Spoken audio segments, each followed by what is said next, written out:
मनोभिष्टापितं येन भूतले स्वयं रूप कदा मह्यं ददाति स्वपदान्तिकम् वन्देऽहं श्रीगुरो श्रीयुतपदकमलं श्रीगुरून् वैष्णवांश्च श्रीरूपं साग्रजातं सहगण रघुनाथान्वितं तं सजीवम् साद्वैतं सावधूतं परिजनसहितं कृष्णचैतन्यदेवं श्रीराधाकृष्णपादान् सहगणललिता श्रीविशाखान्वितांश्च नमो ॐ विष्णुपादाय कृष्णप्रेष्ठाय भूतले श्रीमती भक्तिवेदान्त स्वामिनिति नामिने नमस्ते सरस्वते देवे गौरवाणी प्रचारिणे निर्विशेषशून्यवादी पाश्चात्यदेशतारिणे वाञ्छाकल्पतरुभ्यश्च कृपा सिन्धुभ्येव च पतितानां पावनेभ्यो वैष्णवेभ्यो नमो नमः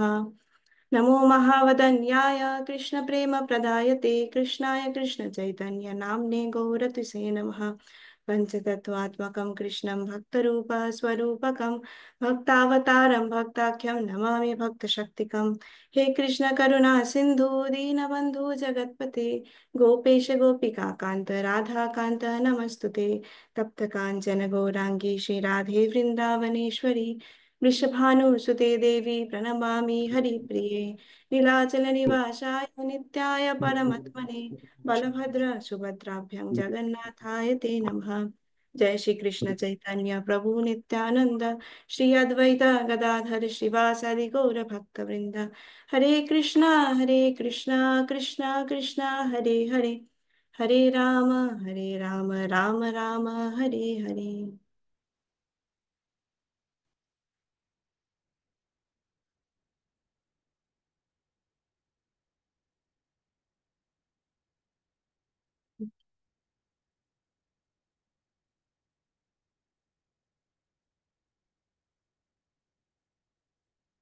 তো আমাদের এই জড়জগৎ একটি অন্ধকূপের মতন, একটি অন্ধকারাচ্ছন্ন কুয়া, যার থেকে বেরোতে গেলে ভগবান আমাদের চারটি সম্প্রদায়ের সাহায্য নিতে বলেছেন। চারটি সম্প্রদায়ের মধ্যে যে কোনো একটি সম্প্রদায়কে যদি আমরা ফলো করতে পারি, তাহলে আমরা ভগবানের কাছে পৌঁছাতে পারবো, এই জগৎ জগৎ থেকে বেরিয়ে মুক্তি পেতে পারবো। তো এই চারটে সম্প্রদায়কে চারটে রজ্জু বা রোপের সাথে তুলনা করা হয়েছে, মানে কুয়োটার চারদিকে চারটে রোপ ঝুলিয়ে দিয়েছে ভগবান। যে কোনো একটা দড়ি ধরে যদি আমরা উপর দিকে উঠতে পারি, তাহলে আমরা ভগবানের কাছে পৌঁছাতে পারবো। এই চারটে সম্প্রদায় কি কি? না, ব্রহ্ম সম্প্রদায়, শ্রী সম্প্রদায়, রুদ্র এবং কুমার সম্প্রদায়। তো এই ব্রহ্ম সম্প্রদায়, যেটা ব্রহ্মা ভগবান প্রথমে ব্রহ্মাকে এই ভগবত তত্ত্ব জ্ঞান দিয়েছেন এবং তিনি এই পরম্পরা শুরু করেছেন। তার ব্রহ্মার পরে ব্যাস, ব্যাসের পরে নারদ, মানে ব্রহ্মার পরে নারদ, নারদের পর ব্যাস এবং ব্যাসের পরে প্রথম আচার্য হচ্ছেন মাধবাচার্য। এই মাধবাচার্য প্রথম দ্বৈতবাদ ফিলসফি বা ডুয়েল ফিলসফি সেটার প্রতিষ্ঠাতা, এবং তিনি হচ্ছেন এই ফিলসফির ফাউন্ডার আচার্য। এবং এই ফিলসফি বলছে যে ভগবান এবং জীব দুটো সেপারেট এন্টিটি। জীব কখনোই ভগবানের সাথে মার্জ করতে পারবে না বা ভগবানে বিলীন হয়ে যেতে পারবে না। তার আগেই আদি শঙ্করাচার্য যে অদ্বৈতবাদ দিয়ে গেছেন, সেটার অর্থ হচ্ছে যে জীব ভগবানের সাথে মার্জ করে যেতে পারবে, বা জীব আর ভগবান সবই একই ব্রহ্ম। তো এটাকে খণ্ডন করার জন্য ভগবান একজন পাওয়ারফুল আচার্যকে পাঠিয়েছেন, তিনি হচ্ছেন মাধ্বাচার্য। তো আমাদের ভক্তি সিদ্ধান্ত সরস্বতী ঠাকুর বলেন যে চৈতন্য মহাপ্রভু যখন অ্যাপিয়ার করেছিলেন, তখন এই চারটে সম্প্রদায় থেকেই কিছু কিছু প্রিন্সিপাল উনি আমাদের সম্প্রদায় নিয়ে আসেন। এবং ব্রহ্ম সম্প্রদায় থেকে যেটা উনি নিয়েছিলেন সেটা হচ্ছে ফাইটিং মায়াবাদ, মানে মায়াবাদকে কঠোরভাবে খণ্ডন করা উচিত, এটা খুব ইম্পর্টেন্ট। আর নেক্সট হচ্ছে ভগবান কৃষ্ণের যে বিগ্রহ সেটা ভগবানের থেকে অভিন্ন, এই প্রিন্সিপালটা। তো এই দুটো প্রিন্সিপাল উনি ব্রহ্ম সম্প্রদায় থেকে আমাদের ব্রহ্মমত বা গৌড়ীয় যে সম্প্রদায় সেখানে নিয়ে এসেছিলেন। তো মাধ্বাচার্য এই ভারতবর্ষের কর্ণাটক যে স্টেট, সেই স্টেটটা এখানে বড় করে দেখানো হয়েছে। সেই স্টেটের উডুপি জেলায়, উডুপি শহরের কাছে একটি গ্রাম আছে পজক ক্ষেত্র, সেই গ্রামে তিনি আবির্ভূত হন। আর এটা এখন থেকে মোটামুটি 800 বছর আগের কথা। তখন চারিদিকে সমাজে শুধু একটাই ফিলোসফি, সেটা হচ্ছে অদ্বৈতবাদ, এবং প্রচন্ড ডমিনেন্ট সেটা। তো এছাড়া, অদ্বৈতবাদ ছাড়া আর কোনো অল্টারনেট ফিলোসফি তখন ছিল না সমাজে। কিন্তু কিছু কিছু সৎ ব্যক্তি, সাধু ব্যক্তি, তারা এই অদ্বৈতবাদে স্যাটিসফাইড ছিলেন না, এবং তারা খুঁজছিলেন যে এর থেকেও বেশি হায়ার কিছু ট্রুথ নিশ্চয়ই আছে, এবং বেদিক স্ক্রিপচারের যে অ্যাকচুয়াল মিনিং সেটা যেন মনে হচ্ছে যে আচ্ছাদিত হয়ে যাচ্ছে। কিন্তু এদিক ওদিক ঘুরে কি হবে, তখন তো কোনো গুরু নেই যে ভাগবত রাস্তা দেখাতে পারবেন। কারণ সমস্ত গুরুর পদে যারা আছেন বা আচার্য পদে যারা আছেন তারা সবাই এই অদ্বৈতবাদ বা মায়াবাদ ফলো করছেন। তো এমন একটি ক্রিটিক্যাল সিচুয়েশন দাঁড়িয়েছে যে তখন দেবতারাও খুব চিন্তিত হয়ে পড়েছেন, ভগবানের কাছে প্রার্থনা করছেন যে আপনি একমাত্র কাউকে যদি পাঠান তবে এই সিচুয়েশন থেকে আমরা উদ্ধার হতে পারবো। তারাও দেখছে যে ভগবান বিষ্ণুর এত ক্রিটিসিজম হচ্ছে, এত ব্লাসফেমি হচ্ছে, সবাই বলছে ভগবান নিরাকার, ভগবানের কোনো হাত পা চোখ মুখ নাক কোনো ইন্দ্রিয় নেই, হ্যাঁ ভগবান নিরাকার। তো এই ক্রিটিসিজম শুনে শুনে ডেমিগডরা পর্যন্ত, দেবতারা পর্যন্ত অতিষ্ঠ হয়ে গেছে। তারাও চাইছে যে কেউ যেন আসুক এবং মানুষজনকে সৎ ধর্ম বা বৈষ্ণব ধর্মের রাস্তা গাইড করুক। তো উডুপিতে একটি মন্দির ছিল, অনন্তেশ্বর টেম্পল, খুব পুরনো এবং প্রসিদ্ধ মন্দির। এখানে যে অনন্তেশ্বর বিগ্রহ, ডান দিকে ছবি দেওয়া আছে, ইনি হচ্ছেন Parshuram plus Shiva combined form. তো এই মন্দিরের প্রাঙ্গণ, এর চারপাশে ব্রাহ্মণরা থাকতো, এবং সেই ব্রাহ্মণ কমিউনিটির নাম হচ্ছে শিবালী ব্রাহ্মণ। তো তারা অ্যাকচুয়ালি ভাগবত মার্গের ব্রাহ্মণ, কিন্তু এই অদ্বৈত যে প্রভাব, অদ্বৈত বেদান্তর যে প্রভাব চারদিকে চলছে, তার সেটার প্রভাবে তারাও কিছুটা কনফিউজড হয়ে গেছে যে কোনটা ঠিক। কিন্তু ভেতরে ভেতরে তারা তখনও শ্রীমদ্ ভাগবতম পাঠ করা, শ্রবণ করা, রিসাইট করা এগুলো চালিয়ে যেতেন, এবং তাদের বাড়িতে প্রত্যেকের বিষ্ণু ছিল, এবং বিষ্ণুকে তারা পরম ভগবান হিসেবে পুজো করতেন। কিন্তু তারাও অনেকটা কনফিউজড ছিল যে আমরা যেটা করছি সেটা ঠিক না, অদ্বৈতবাদী যেটা করছে সেটা ঠিক না, পঞ্চপাশনা সেটা ঠিক। তো তাদের কেউ রাস্তা দেখানোর কেউ ছিল না। তো এমনই একটি দিন, মকর সংক্রান্তির দিন, হাজার হাজার মানুষ এই অনন্তেশ্বর টেম্পলে, এই মন্দিরের প্রাঙ্গণে সবাই জমা হয়েছে। হঠাৎ একটা মানুষকে দেখা গেছে যে সে পাগলের মতো আচরণ করছে, পাগলের মতো নাচছে গাইছে, আহ চেঁচামেচি করছে, পোল ধরে উঠে যাচ্ছে আবার নামছে। তো সে যখন দেখলো যে আমি সমস্ত মানুষের অ্যাটেনশন প্রাপ্ত হয়েছে, সবাই আমার দিকে তাকাচ্ছে, তখন সে বলতে শুরু করলো অ্যাকচুয়ালি এই অনন্তেশ্বর ডিটি তার মধ্যে দিয়ে, তাকে মেসেঞ্জার হিসাবে ধরে তার মধ্যে দিয়ে একটি মেসেজ দিলেন যে আপনারা সবাই চিন্তা করবেন না, খুব শীঘ্রই এই উডুপি শহরে একজন শুদ্ধ ভক্ত, ভগবান বিষ্ণুর শুদ্ধ ভক্ত, মুখ্য প্রাণ বা বায়ুদেবের অবতার, তিনি আবির্ভূত হবেন, এবং তিনি এই অদ্বৈতবাদকে খণ্ডন করে কমপ্লিটলি বৈষ্ণব ধর্ম এবং ভগবত ধর্মের রাস্তা সবাইকে প্রদর্শন করবেন, এবং সবার সবার যে সাফারিংস, এটা থেকে সবাই মুক্তি পাবে। তো এরকম ভাবে বলে সেই পাগলটা চলে গেল। অ্যাকচুয়ালি ভগবান অনন্তেশ্বর তার মধ্যে দিয়ে সবাইকে এই খবরটা দিলেন। তো যারা সাধু ব্যক্তি ছিল তাদের কাছে এটা খুব আনন্দের একটি খবর ছিল, কারণ তারা সবাই ক্ল্যারিটি চাইছে, সবাই কনফিউজ স্টেটে আছে। তো তাদের কাছে খুব আনন্দের খবর এটা। তাদেরই মধ্যে একজন ছিল নারায়ণ ভট্ট এবং বেদবতী, যারা পরবর্তীকালে মাধ্বাচার্য পিতা এবং মাতা হবেন। তারাও এটা খবরটা শুনে খুব আনন্দিত হলেন। তো নারায়ণ ভট্টের আরেক নাম ছিল মধ্যকেহ। মধ্যকেহ মানে যার ঘরটি মাঝখানে। তো এই যে ব্রাহ্মণের কমিউনিটি ছিল, তাদের ঠিক গ্রামের ঠিক মাঝখানে এনার বাড়ি ছিল, সেই জন্য তার নাম মধ্যকেহ। তো আমরা এই যে জায়গাটা দেখছি, এটা হচ্ছে কুঞ্জগিরি পর্বত। এই পর্বতেরই একটি গ্রাম, অজক্ষেত্র। সেখানে আগে সবাই ভাগবত ধর্ম ফলো করতো, ঊর্ধ্বপুণ্ড তিলক আমাদের মতো ধারণ করতো। কিন্তু শঙ্করাচার্যের প্রভাবে অনেকেই পঞ্চপাশনা শুরু করে, অনেকে আবার ভেতরে ভেতরে বিষ্ণুকেই পুজো করে, কিন্তু বাইরে স্মার্তদের মতন বেশ নিয়ে ঘুরে বেড়ায়। তো এরকমই একজন ভক্ত ছিল মধ্যকেও, যে ছোটবেলা থেকেই ভক্ত, এবং ছোটবেলা থেকে সেই বিষ্ণু লীলা শ্রবণ করার তার খুব, সে মানে খুব ইগার থাকতো বিষ্ণু লীলা হরি কথা শোনার, এবং অনন্তেশ্বরের অনেক সেবা করত। সে নিজে যখন শ্রীমদ্ ভাগবতম এবং মহাভারতের ওপরে ক্লাস দিতেন, বহু মানুষ সেখানে জড়ো হয়ে তার কাছে ভাগবতম কথা শুনতো। এটা বলছি মধ্য গৃহব্যাপারে, মানে মাধ্বাচার্য যিনি পিতা, সে। তো তাদের যে বাড়ির ডিটি বা ফ্যামিলি ডিটি, ইষ্টদেব, সেটি হচ্ছেন এই যে ছবিতে দেওয়া আছে অনন্ত পদ্মনাভ, এই ডিটি। এবং তারা খুব সাধারণ সিম্পল জীবনযাপন করতেন, ভগবানের নাম গান করতেন, ভগবানের স্মরণ করতেন সমস্ত সব সময়। তাদের দুটি পুত্রই খুব ছোট শিশু বয়সে মারা যায়, এবং একটি কন্যা আছে, কিন্তু এছাড়া আর কোনো পুত্র সন্তান নেই। তো তাই তারা চাইছিলেন যে তাদের যেন একজন পুত্র সন্তান থাকুক, আর না হলে তাদের বৃদ্ধ বয়সে তাদের কে দেখভাল করবে। তো এই মধ্যগিয় ভট্ট প্রতিদিন অজোক থেকে উডুপি, মানে কয়েক কিলোমিটার রাস্তা হেঁটে যেতেন 12 বছর ধরে, এবং উডুপিতে অনন্তেশ্বর, অনন্তেশ্বর যে মন্দির, সেখানে গিয়ে ভগবানের কাছে প্রার্থনা করতেন তার কাছে যেন একজন শুদ্ধ ভক্ত পুত্র সন্তান হিসেবে লাভ হয়। কন্টিনিউয়াস 12 বছর তিনি এরকম তপস্যা করে গেলেন, এবং 12 বছর পর তারা গর্ভধান সংস্কার করলো, এবং ভগবান কাছে প্রার্থনা করলো যে আমাদের বাড়িতে যেন একজন শুদ্ধ ভক্ত আসে, এবং সেই শুদ্ধ ভক্ত যেন এই গোটা সংসারের অদ্বৈতবাদীদের হাত থেকে আমাদের মুক্তি দেয়। ঠিক আছে তো, এবং মাধ্বাচার্য জন্ম নিলেন বিজয়া দশমীর দিন 1238 সালে। তো আজ থেকে মোটামুটি 780 বছর আগে। এবং যেদিন তার জন্ম হচ্ছে সেদিনও তার বাবা উডুপিতে অনন্তেশ্বর মন্দিরের কাছে প্রার্থনা করছেন।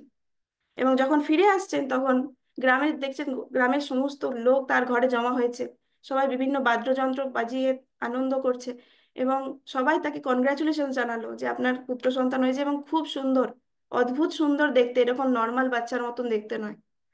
তো তিনি তার বায়ুদেবের অবতার, তিনি তো অদ্ভুত সুন্দর হবেনই। তো তারপর তার জন্মের পর তার বাবা সমস্ত জন্মের যে সংস্কার সেগুলো কমপ্লিট করলেন। অ্যাস্ট্রোলজারকে ডাকা হলো, তারা দেখলো যে এই সন্তানের মধ্যে প্রচুর দৈবী গুণাবলী দেখা যাচ্ছে, তাই জন্য তার নাম দেওয়া হলো বাসুদেব, বা কৃষ্ণের নামে বাসুদেব। তো তারপরেই তারা ঠিক করলেন যে মা যখনই একটু সুস্থ হয়ে গেল, মানে বেদবতী দেবী যখন একটু সুস্থ হয়ে গেলেন, তখন ঠিক করলেন যে আমরা সবার আগে অনন্তেশ্বর কাছে আমাদের এই বাচ্চাকে নিয়ে গিয়ে তাকে অর্পণ করব, তার কাছে অফার করব। তো একজন পুরো টিম বানিয়ে পাড়া প্রতিবেশী গ্রামের সমস্ত লোক নিয়ে তারা উডুপি যাত্রা করলেন। এবার ওখানে কিছুক্ষণ ছিলেন, প্রার্থনা করলেন ভগবানের কাছে, বাচ্চাকে নিয়ে অফার করলেন। তারপর যখন ফিরছেন তখন অনেক রাত হয়ে গেছে, এবং ফেরার পথটা খুব ঘন জঙ্গলের মধ্যে দিয়ে তাদেরকে যেতে হবে। খুব উঁচু নিচু একটা ঘন জঙ্গল, অন্ধকার, এবং মধ্যরাত্রি হয়ে গেছে। হঠাৎ দেখা যাচ্ছে যে জঙ্গলের মধ্যে দিয়ে তারা বেরোচ্ছেন, যে একটা লোক রক্ত বমি করা শুরু করেছে। তো তারা খুব ভয় পেয়ে গেল, যেটা কি হলো। তারপরে একটা প্রেতাত্মা সেই লোকটার মধ্যে দিয়েই তাদেরকে বলল যে এই সময় এই ঘন জঙ্গলে কেউ কোনো মনুষ্য আসে না, যারা আসে তারা হত্যা হয়, কারণ এটা আমাদের দমন করার সময়, আমাদের ক্রীড়া করার সময়। কিন্তু আপনাদেরকে আমি মারতে পারছি না, কারণ আপনারা মুখ্য প্রাণ, বা এই জগতের যে দেবতা মুখ্য প্রাণ বায়ুদেব, তার দ্বারা আপনারা প্রোটেক্টেড। এবং সে এই ছোট্ট শিশুর মধ্যে প্রবেশ করেছে। এই ছোট্ট শিশু কোনো নর্মাল আমাদের মতো জীব নয়। এই বলে সেই ভূতটা, প্রেতাত্মাটা ভ্যানিশ হয়ে গেল। তো সবাই বুঝতে পারলে এই প্রথমবার যে আমাদের যে শিশু বাসুদেব, সে কিন্তু কোনো অর্ডিনারি মর্টাল পার্সন নয়। আবার কিছুদিন পর একদম ছোট্ট শিশু, সে শুধু মায়ের দুধ ছাড়া কিছু খায় না, কিন্তু বেদবতী দেবীকে মানে বাইরে একটা কাজ পড়েছে, তো তাকে তার যে দিদি, বাসুদেবের যে দিদি, তার কাছে ছেড়ে মা বাইরে বেরিয়ে গেলেন। বলছে তুমি তোমার ভাইকে একটু দেখো, চোখে চোখে রাখো, ও যেন উল্টো পাল্টা কিছু খেয়ে না নেয়, সেটা দেখবে, মুখে যাতে কিছু খারাপ জিনিস তুলে না নেয়। তো যেই মুহূর্তে মা ঘর থেকে বেরিয়েছে, ছোট্ট শিশু কান্না শুরু করেছে, এবং তার বোন তার দিদি তাকে কিছুতেই ভুলাতে পারছে না, কিছুতেই তাকে শান্ত করতে পারছে না। অবশেষে সে ভাবছে যে কিছুটা খাইয়ে কিছু শান্ত করা যায়। তো কিচেনে গেছে, কিচেনে কোনো খাবার ছিল না তখন, শুধু তাদের ঘরে যে বলদরা ছিল তাদের জন্য হর্স গ্রাম বা কুলথ ডাল, কুলথি ডাল বা কুলথ ডাল, সেটা বয়েল করা ছিল একটু। তো তার দিদি সেটাই এনে তাকে দিচ্ছে, এবং তাকে শান্ত করার চেষ্টা করছে। তো সে পুরো বাটিটা খেয়ে নিয়েছে এবং আরো চাইছে, বলছে আমাকে আরো দাও, মানে বলতে পারছে না, বাট তখনও সে কাঁদছে, আরো চাইছে। তো তার দিদি তাকে আরো এনে দিল। তো এইভাবে সে পুরো একটা বলদের একদিনের খাবার একসাথে খেয়ে ফেললো। তার এরকমই তার অ্যাপেটাইট ছিল। তো বলা হয় যে বায়ুদেবের প্রথম অবতার হচ্ছে হনুমান, সেকেন্ড অবতার হচ্ছে ভীম, আর ভীম ছিল বৃকোদর। বৃকোদরা মানে হচ্ছে যার ভালুকের মতো খিদে বা অ্যাপেটাইট। তো আগের জন্মে তো সে ভীম ছিল। তো তার পক্ষে তো এটা খাওয়া বা শেষ করে দেওয়া কোনো ব্যাপার নয়। এবং মা যখন ফিরে এলো তখন দেখছে বাচ্চা হাসছে, কিন্তু তার পেটটা একদম উঁচু হয়ে, মানে অনেকটা ভরে উঁচু হয়ে দাঁড়িয়ে আছে। তখন বলছে কি ব্যাপার। যখন জানতে পারলো তখন প্রচন্ড ভয় পেয়ে গেল যে আমার কি হবে ছেলের, যদি কিছু হয়ে যায়। কিন্তু দেখা গেল যে কিছুই ইনডাইজেশন হয়নি, কোনো পেট খারাপও হয়নি। এবং খুব দিব্যি সুন্দর সে দিন কাটাতে লাগলো। তো এরকম ছিল তার অ্যাপেটাইট। তারপর তার মানে বাসুদেবের যখন ছোট ছিল তখন খুব চঞ্চল, ছটপটে ছিল, প্রচুর এনার্জি, সুপার অ্যাক্টিভ। কাউকে কিছু অনিষ্ট করতো না, কিন্তু তার চঞ্চল খুব, বিভিন্ন জায়গায় একা একা ঘুরে বেড়াতো। তো একদিন হঠাৎ সে মিসিং ঘর থেকে। তার বাবা মা, পুরো গ্রাম, সবাই তাকে ঘন্টার পর ঘন্টা খুঁজেছে, খুঁজে পায়নি। অবশেষে দেখা যাচ্ছে একটি বড় বলদের লেজ ধরে সে ঝুলছে। এবং সেই বলদটাও সকাল থেকে দেখা যায়নি, তো অ্যাকচুয়ালি পুরো দিনটাই ওই জঙ্গলে জঙ্গলে ওর সাথে লেজ ধরে ঝুলে ঝুলে ঘুরে বেরিয়েছে। এবং তার মুখে কোনো ফেটিক নেই বা কোনো ক্লান্তি নেই, খুব এনজয় করেছে দেখে মনে হচ্ছে। তো এরকম বহু লীলা করেছেন। তারপর যখন তার 3 বছর বয়স হয় তখন তাকে প্রথমবার মামা বাড়িতে নিয়ে যাওয়া হয় একটা ফ্যামিলি ফাংশনে। তো সেখানে দেখছে গিয়ে 3 বছরের বাচ্চা, কিন্তু তার দেখছে বহু লোক মিট হচ্ছে, তাদের গ্রিটিংস হচ্ছে, বড়দের সম্বর্ধনা জানানো হচ্ছে, বিভিন্ন রকম প্রজল্পা হচ্ছে, জনজাগতিক কথাবার্তা, গ্রামীণ কথা, ঘরের কথা, এসব হচ্ছে। তার একদম ভালো লাগছে না। তো দেখছে না, ভালো একটা অপরচুনিটি পেয়েছি, এই ভিড়ে আমি বেরিয়ে যাই ঘর থেকে। তো ঘর থেকে বেরিয়ে গিয়ে সামনে একটি নারায়ণের মন্দির ছিল সেই গ্রামে, সেখানে চলে গেছেন। আর নারায়ণও দেখছে যে আমার শুদ্ধ ভক্ত, তার কি এসব জড়জাগতিক জিনিসে মন লাগবে। তো নারায়ণও ভাবলো যে বোর হচ্ছে, একে নিয়ে একটু ঘুরতে বেরোই। তো সেই ডিটি তখন এই বাসুদেবকে নিয়ে ঘুরতে বেরোলেন এবং তাকে বিভিন্ন মন্দির পরিদর্শন করালেন। এবং রাস্তা দিয়ে যখন তারা দুজন যাচ্ছে, বাসুদেব দেখতে পাচ্ছে যে আমার পাশে নারায়ণ আমাকে হাত ধরে নিয়ে যাচ্ছে। কিন্তু বাকিরা তো দেখতে পাচ্ছে না, বাকিরা বলছে বাচ্চা তুমি কোথায় যাচ্ছ, কোথায় যাচ্ছ। তখন ওরা বলছে কিছু বলেনি, জাস্ট তাদের দিকে তাকিয়ে একটু হেসে দিচ্ছে এবং তারা ভুলে যাচ্ছে। কারণ তার হাসি এমনই মনোমুগ্ধকর ছিল যে সবাইকে ভুলিয়ে দিত, মানে বশ করে দিত। তো এভাবে মোটামুটি 1.5 কিলোমিটার দক্ষিণে এসে শঙ্কর নারায়ণ মন্দির একটা ছিল, সেখানে উপস্থিত হলেন। তার গর্ভগৃহতে চলে গেলেন সোজা, দিয়ে সেখানে প্রণাম জানাচ্ছেন ভগবানকে। তারপর সেখান থেকে নারিকেলে মহালিঙ্গেশ্বর টেম্পলে গিয়ে, সেখানে মহালিঙ্গেশ্বর শিব, এই যে পাশে ছবি আছে দুটোরই, এটা শঙ্কর নারায়ণ, এটা মহালিঙ্গেশ্বর। সেখানে গিয়ে ওই ডিটির মধ্যে হরি বা ভগবান হরি ওখানে বাস করতেন, তো হরিকে রেসপেক্ট জানালেন, প্রণাম জানালো, প্রার্থনা করলো। এবং মন্দিরের ব্রাহ্মণরা সবাই অবাক হয়ে যাচ্ছে যে একটা এইটুকু ছেলে, সে কি করে সব জায়গায় এসে প্রণাম করছে, প্রার্থনা করছে, কিছুক্ষণ কিছু মনে মনে বলছে এরকম ভগবানের সামনে হাত জোড় করে। খুব অবাক হলো। তো এটা ছোটবেলা থেকে উনি দেখাচ্ছেন এটা এক্সেম্পলারি বিহেভিয়ার, যে ডিটির কতটা ইম্পর্টেন্স আছে, ডিটি ওয়ার্শিপ কতটা ইম্পর্টেন্ট। আমাদের ভক্তিবিনোদ ঠাকুর আমনাই সূত্রতে বলছেন যে একজন গৃহস্থের প্রধান কর্তব্য হচ্ছে তারা যেন একটা বিগ্রহের অর্চনা করেন তাদের বাড়িতে। তো সেটা তিনি খুব ইম্পর্টেন্স দিতেন যে deity worship is very important. তো এভাবে মন্দির মন্দির ঘুরে ঘুরে অবশেষে তিনি উডুপি এলেন। অলরেডি প্রায় 7 কিলোমিটার মতো হাঁটা হয়ে গেছে তার, ছোট্ট বাচ্চার। উডুপিতে এসে প্রথমে সে চন্দ্রমৌলেশ্বর মহাদেব টেম্পলে গেলেন। চন্দ্রমৌলেশ্বরের খুব সুন্দর একটা হিস্ট্রি আছে, বাট এখন সেটা মানে ডিসকাস করার টাইম হবে না। এই মহাদেবের কাছেই চন্দ্রদেব প্রার্থনা করেছিলেন এবং তার যে শ্রাপ, সেটা থেকে তিনি মুক্ত হয়েছিলেন। তো চন্দ্রমৌলেশ্বরের পরে তিনি আবার সেই অনন্তেশ্বর মন্দিরে গেলেন, তার ফেভারিট টেম্পল, যার আশীর্বাদে তিনি এসেছেন। তো সেখানে গিয়ে একদম ভগবানের কাছে দাঁড়িয়ে প্রেয়ার্স করছেন। এদিকে তার মা বাড়িতে তার বাবা মা তাকে খুঁজে পাচ্ছে না, সবাই জেনে গেছে যে অজক্ষেত্রের আমাদের আদরের যে শিশু বাসুদেব, সে মিসিং। তো বাবা খুঁজতে বেরিয়েছে, মধ্যকেও ভট্ট খুঁজতে বেরিয়েছে। তো সবাই বলছে যে দক্ষিণে গেছে, আর একটু দক্ষিণে গেছে। তো বিভিন্ন টেম্পল টেম্পল ঘুরে গেছে, কারণ মধ্যকেও ভট্ট জানতো যে আমার ছেলে যদি কোথাও যায় তাহলে কোনো একটা মন্দিরেই যাবে, অন্য কোথাও যাবে না, কোনো একটা হরি মন্দিরে যাবে। তো সেই বিভিন্ন মন্দিরে মন্দিরে ঘুরতে ঘুরতে ফাইনালি উডুপিতে এসে পৌঁছালেন, এবং অনন্তেশ্বরের সামনে দাঁড়িয়ে তিনি দেখছেন যে চোখ বন্ধ করে একদম ফুললি অ্যাবজর্বড হয়ে বাসুদেব ভগবানের কাছে কিছু প্রার্থনা করছে। তাকে যখন জিজ্ঞেস করা হলো যে কিভাবে তুমি এই অলি গলি জঙ্গলের রাস্তা পেরিয়ে তুমি এত দূর এলে একা একা, তখন সে বলল, কই আমি তো একা নই, আমাকে তো প্রথমে সেই নারায়ণ আমাকে নিয়ে এলো শঙ্কর নারায়ণ কাছে, তারপর শঙ্কর নারায়ণ আমাকে তার টেম্পলে নিয়ে গেলেন, তারপর নারিকেলে নিয়ে গেলেন, সেখানে যে হরি, সেই হরি বিগ্রহ আমাকে উডুপিতে নিয়ে এলেন, আমাকে, আমি তো এরকম ভগবানের সাথে ঘুরছি। তো মধ্যকে বড্ড বুঝতে পারলেন না কি বলছে বাচ্চা ছেলে, ঠিক বুঝতে পারলেন না, কিন্তু ভগবানের কাছে প্রার্থনা করলেন, অনন্তেশ্বরের কাছে, যে এই আমার ছেলে এরকম চারদিকে ঘুরে বেড়ায়, আপনি তাকে সমস্ত জন্তু জানোয়ার চোর ডাকাত থেকে রক্ষা করবেন ভগবান। এবং ফাইনালি তারা অজক্ষেত্র গিয়ে চলে গেল। আর একটা বাস টাইম আছে, যখন খুব ছোট ছিল তখন সবসময় তার খিদে পায়, খুব বেশি তার খিদে। তো বাবাকে সে বলছে, বাবা আমাকে খেতে দাও। বাবা বলছে, না আজকে আমি আর কিছু খেতে দিতে পারবো না। কারণ তার বাবা তাদের গ্রামের একজন মানে মার্চেন্ট, জমিদার টাইপের, তার কাছে কিছু একটা বলদ ধারে কিনেছিলেন। তো সে এবার টাকা চাইতে এসছে, কাকড়া শেট্টি তার নাম।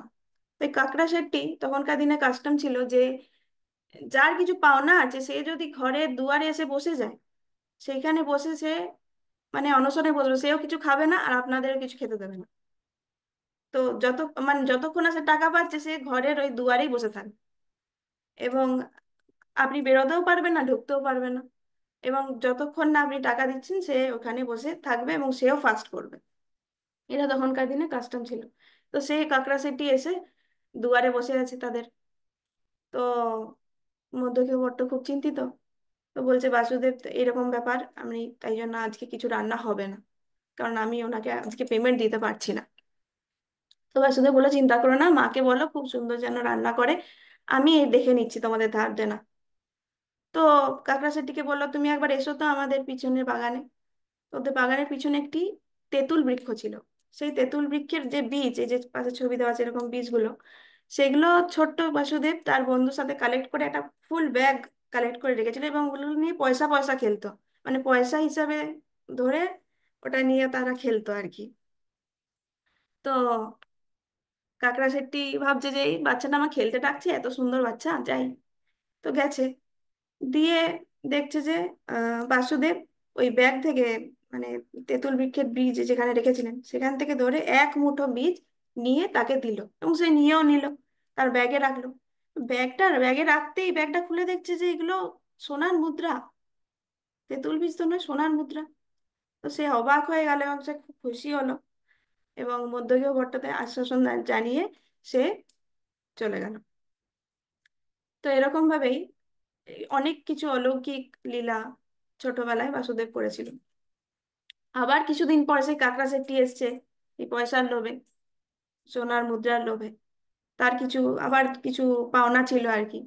তো ওর বাবা বলছে, আমার ছেলেই দেখে নেবে, ছেলের কাছে যাও। তো বাসুদেবের কাছে গেছে, কিন্তু এবার বাসুদেব এমন একটি মিষ্টি হাসি হেসেছেন এবং এমন ভাবে কথা বলেছেন তার সাথে, যে তার হৃদয় পরিবর্তন হয়ে গেছে, কিছু কিছু না নিয়ে সে চলে গেছে। তো এভাবে বাসুদেব অনেকের হৃদয় পরিবর্তন করে দিতেন তার জাস্ট বিহেভিয়ার, তার হাসি, সেটার মাধ্যমে। তো অজক্ষেত্র যে গ্রামটার কথা বলছি, সেই গ্রামে চারপাশে চারটি তীর্থ আছে যেগুলো পরশুরাম তৈরি করেছিলেন, ভগবান পরশুরাম, কারণ এই জায়গাটা পরশুরাম তীর্থ বলেও বা পরশুরাম ক্ষেত্র বলে পরিচিত। তার মধ্যে হচ্ছে বানা তীর্থ, গদা তীর্থ, পরশু তীর্থ আর ধনুষ তীর্থ। তো এগুলো একটা জায়গায় নয়, এগুলো বিভিন্ন আলাদা আলাদা জায়গায় আছে। তো এখনো দেখা যায় যে এই তীর্থের জল, কুণ্ডের জল কখনোই শুকায় না, একদম কঠোর রোদ, গ্রীষ্ম, সমস্ত নদী নালা কুয়ো শুকিয়ে গেছে, কিন্তু এগুলো কখনোই শুকায় না, এবং এগুলোর জল একদম ঠান্ডা। তো বাসুদেব যখন ছোট ছিল তখন এই চারটে চারটে তীর্থতে প্রতিদিন স্নান করতে যেত, এবং তার বাবা মাও যেত। কিন্তু তার মা একদিন বলছে খুব কষ্ট হচ্ছে এরকম ভাবে 4টে জায়গায় গিয়ে স্নান করতে আমাদের। তখন বাসুদেব বলছে যে চিন্তা করো না, আমি এখানে একটি তীর্থ তৈরি করে দিচ্ছি, যেই তীর্থতে স্নান করলে 4টি তীর্থের পুণ্যফল লাভ হয়। তো তার মা বিশ্বাস করলো, কিন্তু তার মানে পাড়াপড়শি তারা বিশ্বাস করলো না, এই যে সেই তীর্থ বাসুদেব কুণ্ড। তো পাড়াপড়শি ঠিক বিশ্বাস করলো না, এটা এটা কি করে হতে পারে। তখন সে বলল, এই যে আমি একটি অশ্বত্থ গাছকে তুলছি, এবং সেটা উল্টো ভাবে, মানে ডালপালা পাতা সেগুলো মাটিতে, এবং শেকড় বাকড় সেগুলো উপর দিকে, এইভাবে উনি মাটিতে পুঁতে দিলেন এবং বললেন যে এই তীর্থের জল, এই বাসুদেব তীর্থের জল দিয়ে যদি এই গাছকে জল দেওয়া হয়, তাহলে এই গাছ বেড়ে উঠবে। এবং সত্যি দেখা গেল সেই গাছ একটা বড় অশ্বত্থ বৃক্ষে বা ব্যানিয়ান ট্রিতে কনভার্ট হয়ে গেল। তো এভাবে তিনি তার মানে পাড়াপড়শি বা গ্রামের সমস্ত মানুষের বিশ্বাস অর্জন করতে পেরেছিলেন। আর একটি পাস টাইম আছে। ছোটবেলায় একদিন সে একটি শুকনো কাঠি নিয়ে ঘুরছে। তো তার বাবা তাকে বলছে মজা করে যে বৈষ্ণব ধর্মটা, এই এই পাষণ্ডীদের যুগে বৈষ্ণব ধর্ম প্রচার, এটা ততটাই অসম্ভব যতটাই অসম্ভব এই কাঠিটা থেকে যদি একটা গাছ হয়ে যায়। মানে কাঠিটা থেকে কোনোদিন গাছ হবে না, সেটা যতটা অসম্ভব, এই বৈষ্ণব ধর্মের প্রচারটাও ততটা অসম্ভব। তো বললাম অসম্ভব নয়। সঙ্গে সঙ্গে সেই কাঠিটা মাটিতে পুঁতে দিলেন, এবং সেই সঙ্গে সঙ্গে তার থেকে পাতা গজালো, এবং কিছু বছর পরে সেটা একটি বড় ব্যানিয়ান ট্রি বা অশ্বত্থ বৃক্ষে পরিণত হলো। সেটা এখনো আছে, ভক্তরা সেটা দর্শন করতে যান। তো এইভাবে এটা হচ্ছে একটা সিম্বল যে তিনি হচ্ছেন সেই ব্যক্তি যে এই সমাজে বৈষ্ণব ধর্মকে আবার প্ল্যান করলেন, বা বৈষ্ণব সিদ্ধান্তকে আবার তিনি এস্টাবলিশ করলেন।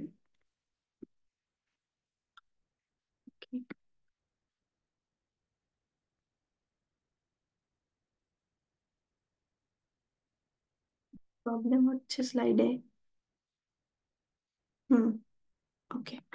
তো অ্যাকচুয়ালি তখনকার নিয়ম ছিল যে 5 বছর বয়সে কারো হাতে খড়ি হতো। কিন্তু সে এতটাই ইন্টেলিজেন্ট ছিল, এবং বাসুদেব এত তাড়াতাড়ি, মানে যে কোনো জিনিস একবার শুনলে সে শিখে যেত, এরকম তার ক্যাপাসিটি ছিল ব্রেনে। তো তার বাবা বললো ঠিক আছে, ছোট বয়সেই তাকে হাতে খড়ি করিয়ে দিল, 3 বছর বয়স। তো এটা হচ্ছে সেই স্ল্যাব যেখানে তার বাবা তাকে অ আ ক খ আমরা যেমন হাতে করে শিখি, সেইটা এটা এই স্ল্যাবটার ওপর লিখে লিখে তাকে শিখিয়েছিলেন।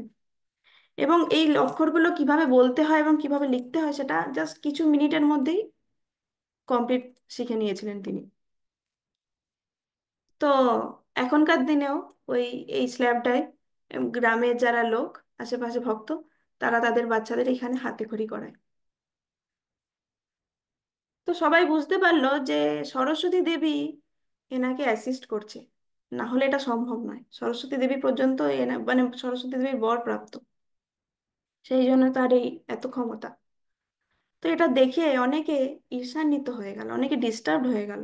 কিছু মানুষ খুশি হলো, কিছু কিছু মানুষ অবাক হলো এবং ডিস্টার্ব হয়ে গেল।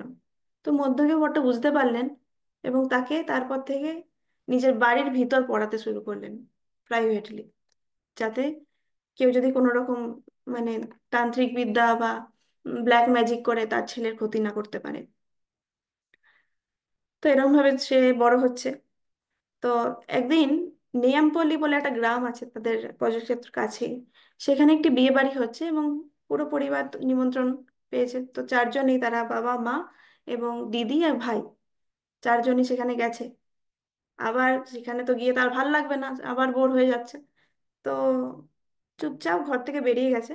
এবং সেই গ্রামে একটি সভা হচ্ছিল, একজন পণ্ডিত শিবভট্ট নামে, সে পুরাণের কিছু কথা, মানে গল্প সবাইকে শোনাচ্ছিলেন।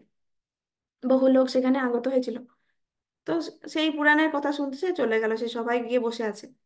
এবং কিছুক্ষণ বসার পর সে বুঝতে পারলো যেটা বলছে ঠিকঠাক বলছে না। তো তার কাছে আস্তে আস্তে গিয়ে তাকে হেসে হেসে বলল যে আপনি যেটা বলছেন সেটা কিন্তু ব্যাসদেব বা শুকদেব গোস্বামীর আহ, তত্ত্ব অনুযায়ী সেটা ম্যাচ করছে না ঠিক। তাই জন্য এটাকে অথরিটেটিভ বলে মানা যাবে না।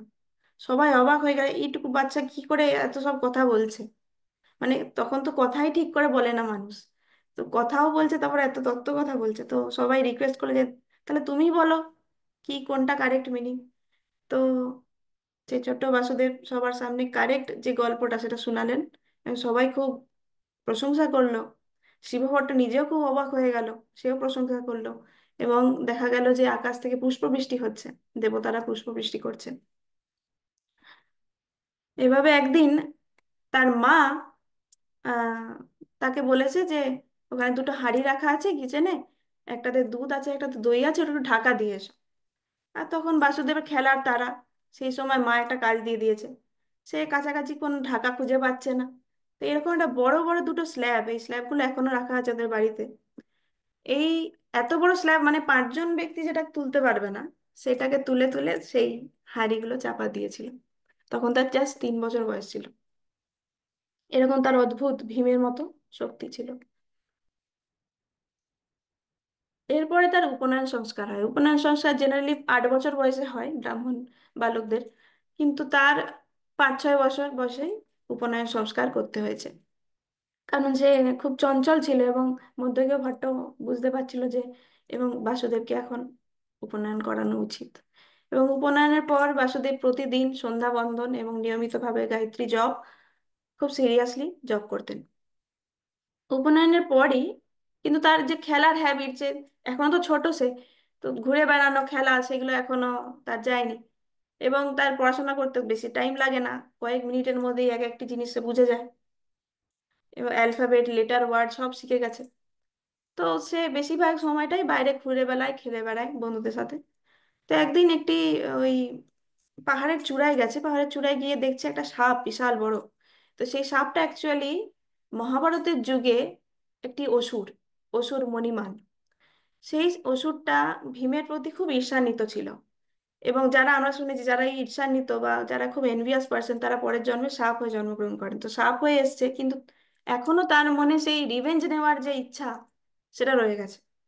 তো সে ওয়েট করে বসে আছে, একদিন না একদিন বাসুদেব আসবে, আমি তাকে দংশন করে তাকে হত্যা করব।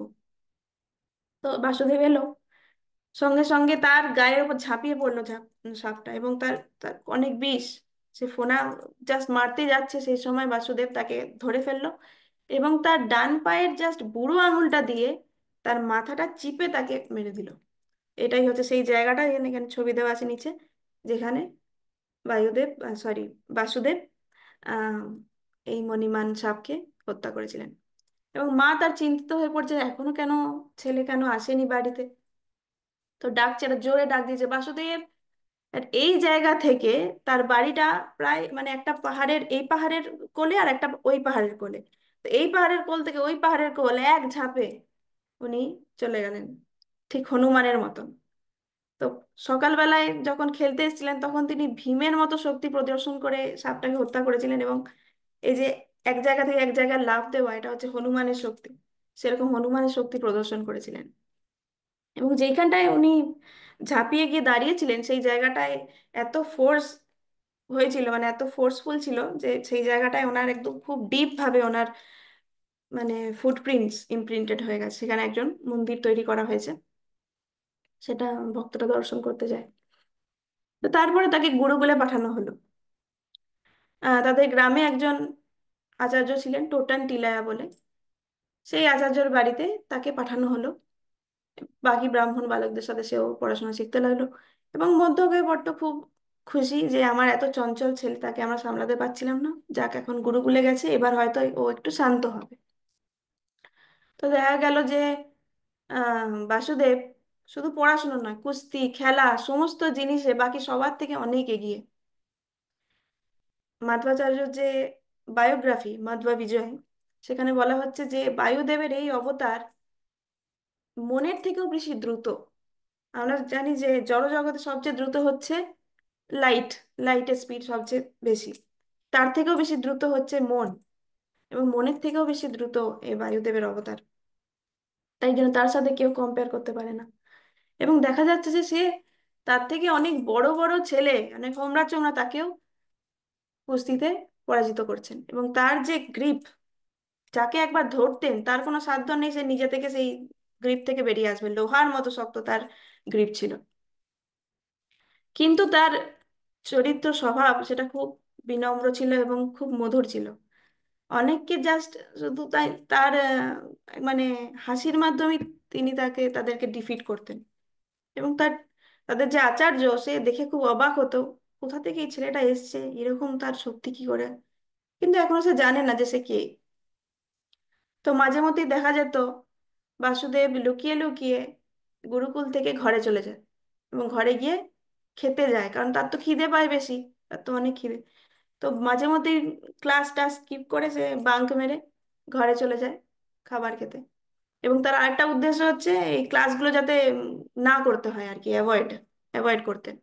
তো একদিন আচার্য খুব রেগে গেলেন এবং সবার সামনে তাকে বকলেন যে তুমি এই পড়াশোনার থেকে এত বিমুখ কেন? বাকি তোমার সমস্ত বন্ধুরা সুন্দরভাবে এখানে বসে পড়াশোনা করছে, আর তুমি শুধু ফাঁক পেলেই চলে যাচ্ছ ক্লাস থেকে। তো বাসুদেব বলছেন যে আমার কোনো জিনিস রিপিট করতে ভালো লাগে না, রিপিট করলে কি, রিপিট করে কি হবে কোনো জিনিস?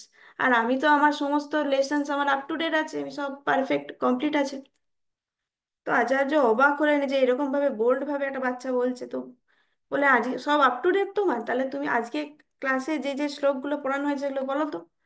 তো বাসুদেব সেই ক্লাসের শ্লোকগুলো বললেন, এবং আগামী দিনে যেগুলো পড়ানো হবে আর কি, এখনো হয়নি, সেই সমস্ত শ্লোক একদম হুবহু পারফেক্ট প্রোনাউন্সিয়েশন পারফেক্ট ক্ল্যারিটির সাথে বলে দিলেন। এরকম বহু লীলা করলেন। এবং মানে স্কুলের ছেলেরা তাকে নাম দিল অনুমান তীর্থ, তার এত জ্ঞান সেটা দেখে। এবং যে কোনো সিচুয়েশন দেখে সে সেই সিচুয়েশনের রেসপেক্টিভলি একটা অ্যাপ্রোপ্রিয়েট ভার্স শাস্ত্র থেকে কোট করে দিতে পারতো। মানে সামনে যদি দেখছে কেউ, মানে কঠোর রোদে কেউ ঘামতে ঘামতে হেঁটে হেঁটে যাচ্ছে, সেটা দেখে এক্স্যাক্টলি তার সাফারিংটা দেখে এক্স্যাক্ট একটা ভার্স সে শাস্ত্র থেকে কোট করে দেখিয়ে দিচ্ছে, যেরকম আমাদের প্রভুপাত করতেন সেরকম ছিল। তাই তার নাম দেওয়া হলো হনুমান তীর্থ। একদিন তার একটি বন্ধুর খুব মাথা ব্যথা, মাথা ব্যথার জন্য সে পড়াশোনা করতে পারছে না, তো তার বন্ধুকে বললো এসো আমার কাছে, এবং তার কানে একটা জোরে ফু করে ফুৎকার দিলেন। সেই যে দিব্য নিঃশ্বাস, সেই দিব্য নিঃশ্বাসের ফলে তৎক্ষণাৎ তার মাথা ব্যথা চলে গেল। এবং শুধু তাই নয়, সেই ফুৎকারের ফলে সে তার চোখের সামনে তার আগেকার জন্মে যা যা করেছে সেগুলো যেন টিভির মতো দেখতে পেলো সবকিছু। তো বায়ুদেবের ফুৎকার খুব সাধারণ নয়। তো এরকম বহু লীলা তার বন্ধু বান্ধবদের সাথে, তার টিচারদের সাথে উনি করেছেন। আমি অনেক কিছু স্কিপ করে দিয়েছি, এত ডিটেলস এইটুকু কম সময়ে বলা যাবে না সেই জন্য। এবং তার উপনিষদের মধ্যে, যে সমস্ত উপনিষদের মধ্যে ঐতরেয় উপনিষদ এটা ফেভারিট ছিল। এই উপনিষদের শ্লোক একবার শুনেই তিনি মনে রাখতে পারতেন, এবং তার টিচারের থেকেও বেশি ভালো এক্সপ্লেন করতেন। মাত্র 12 বছর বয়সে সে সমস্ত এডুকেশন কমপ্লিট করে গ্র্যাজুয়েশনের জন্য রেডি। এবং আস্তে আস্তে তার মানে গুরুও বুঝতে পারলো, টোটাল আচার্য, সেও বুঝতে পারলো যে কতটা ফরচুনেট সে, কতটা ভাগ্যবান যে এরকম একজন শিষ্য সে পেয়েছে তার গুরুকুলে। তো বাকি মানে যারা শিষ্য তারা গ্র্যাজুয়েট করছে, তারা গুরু দক্ষিণা দিচ্ছে কিছু পেমেন্ট। কিন্তু বাসুদেব সবচেয়ে গুরুত্বপূর্ণ একটি গুরু দক্ষিণা দিল, সেটা হচ্ছে তার গুরুদেবকে বাড়িতে ডেকে প্রাইভেটলি সে ঐতরেয় উপনিষদের ওপরে, তার যে ঐতরেয় উপনিষদের যে গুহ্য মিনিং বা স্পেশাল মিনিং সেটা উনি ক্লিয়ারলি তাকে বুঝালেন। এবং এরপর তার গ্র্যাজুয়েশনের পর মানে তার বাড়ি ফিরে গেছে। উম, হরে কৃষ্ণ। আমার ভয়েস কি আসছে, শোনা যাচ্ছে?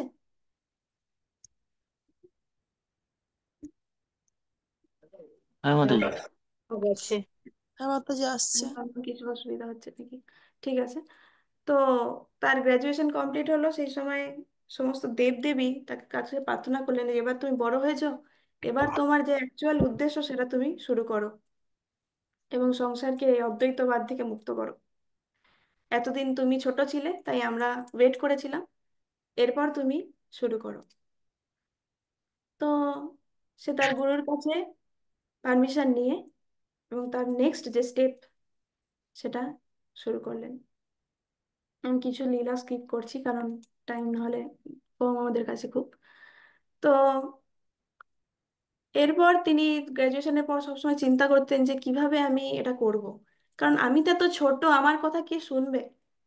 যেমন আমাদের মহাপ্রভু ভেবেছিল যে আমি তো গৃহস্থ, আমার কথা কে শুনবে, এরকম। মাত্র 12 বছর বয়স, আমার কথা কে শুনবে? জড়জাগতিক লোক এরকমই, যে তাদের যতদিন না জড়জাগতিক ইচ্ছা, সমস্ত সেন্স গ্র্যাটিফিকেশন কমপ্লিট না হয়, তারা পারমার্থিক দিকে যায় না, পারমার্থিক চিন্তা ভাবনা তাদের আসে না। তাই তিনি ভাবলেন আমি পরমহংস সন্ন্যাস নেব। মাত্র 12 বছর বয়স তার, কিন্তু সে সন্ন্যাসের কথা ভাবছে। এবং এই সন্ন্যাস দেখে সবাইকে দেখাবো যে এই জড়জাগতিক ইচ্ছা, জড়জাগতিক যে ইন্দ্রিয় তর্পণ, এগুলো তুচ্ছ পারমার্থিক আনন্দের কাছে। তো তিনি শুনেছিলেন তার গ্রামেই, উডুপির কাছে ভান্ডারকেরে মঠ, সেই মঠের যে আচার্য অচ্যুত প্রেক্ষ, তিনি একজন ভাগবত সম্প্রদায়ের আচার্য। তো এই আচার্যের আবার খুব সুন্দর হিস্ট্রি আছে, সেটাও আমি এখন স্কিপ করব।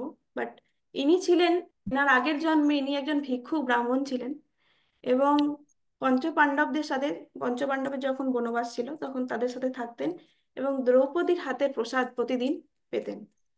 এবং সেটার ফলে, সেই স্বীকৃতির ফলে সে এই জন্মে অচ্যুত প্রেক্ষ হয়ে জন্ম নিয়েছে, বা দুর্বাসা মুনির যে গুরু পরম্পরা সিস্টেম, সেই পরম্পরায় সে সন্ন্যাস দীক্ষা লাভ করতে পেরেছিল। সে ভাগবত মার্গের সম্প্রদায়ের লোক, কিন্তু এই যে প্রভাব আদি শঙ্করাচার্যের অদ্বৈত বেদান্তের প্রভাব, মানে লাস্ট 400 বছর ধরে, সেটার মাধ্যমে তারাও অনেকটা কনফিউজ স্টেটে আছে। মানে কারোর মধ্যে এই ক্ষমতাটা নেই যে স্ক্রিপচারালি লজিক্যালি এই অদ্বৈতবাদকে খণ্ডন করার। তাই জন্য তারাও কিছু কিছু অদ্বৈত বেদান্ত প্রিন্সিপাল নিজেদের লাইফে ফলো করছে, মানে 100% পিওর নয়, এরকম স্টেটে আছে। কিন্তু এছাড়া আর কোনো গুরু নেই। তাই বাসুদেব এনার কাছেই গেলেন, এবং এনার কাছে গিয়ে ট্রেনিং নিতে লাগলেন, পড়াশোনা শিখতে লাগলেন। এবং তার বাবা মা দেখলো যে, ভয় করলো যে আমাদের ছেলেকে দেখছি প্রতিদিন সে একজন বৃদ্ধ সন্ন্যাসীর কাছে গিয়ে তার মঠে শিক্ষা লাভ করছে, মাঝে মধ্যে যেখানে রয়ে যাচ্ছে। তো অবাক ব্যাপার, তাহলে তার মানে মনে হচ্ছে সন্ন্যাসের দিকে এগোচ্ছে।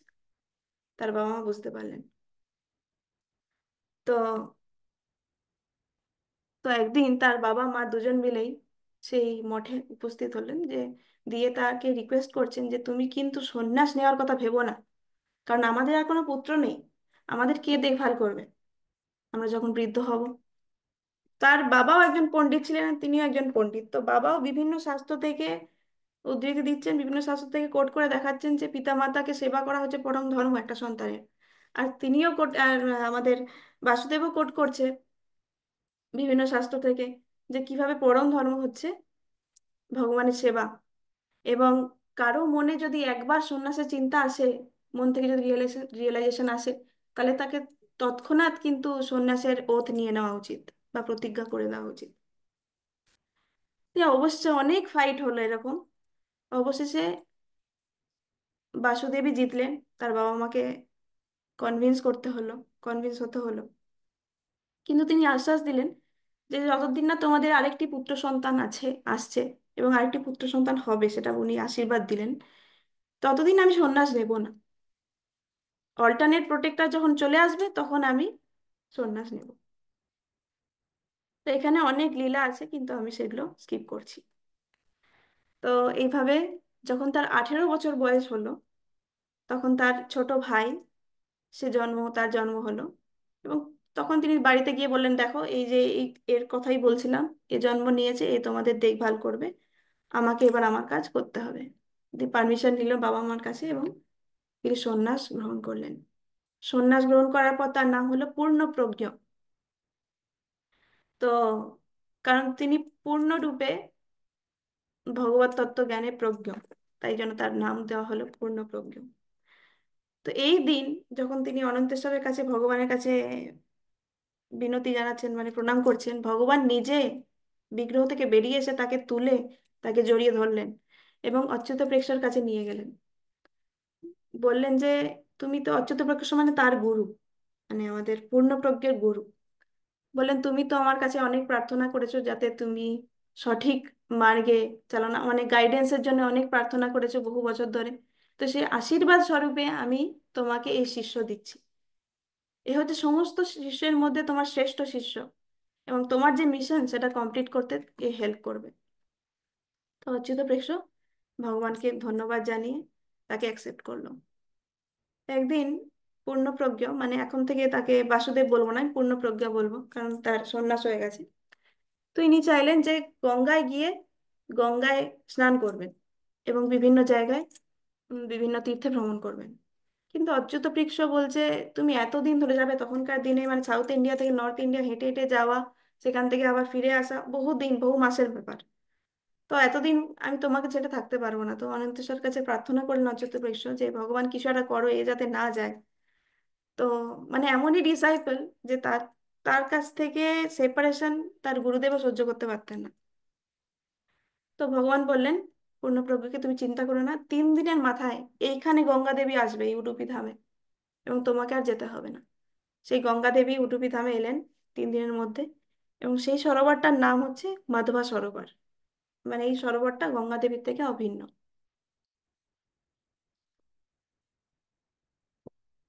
তারপর সন্ন্যাস হয়ে গেছে, তার 40 দিনের মাথায় বাসুদেব পণ্ডিত, মানে এই বাসুদেব নয়, বাসুদেব পণ্ডিত নামে আরেকজন পণ্ডিত, সে তার হিউজ নাম্বার অফ ফলোয়ার্স নিয়ে উডুপিতে ভ্রমণ করছেন।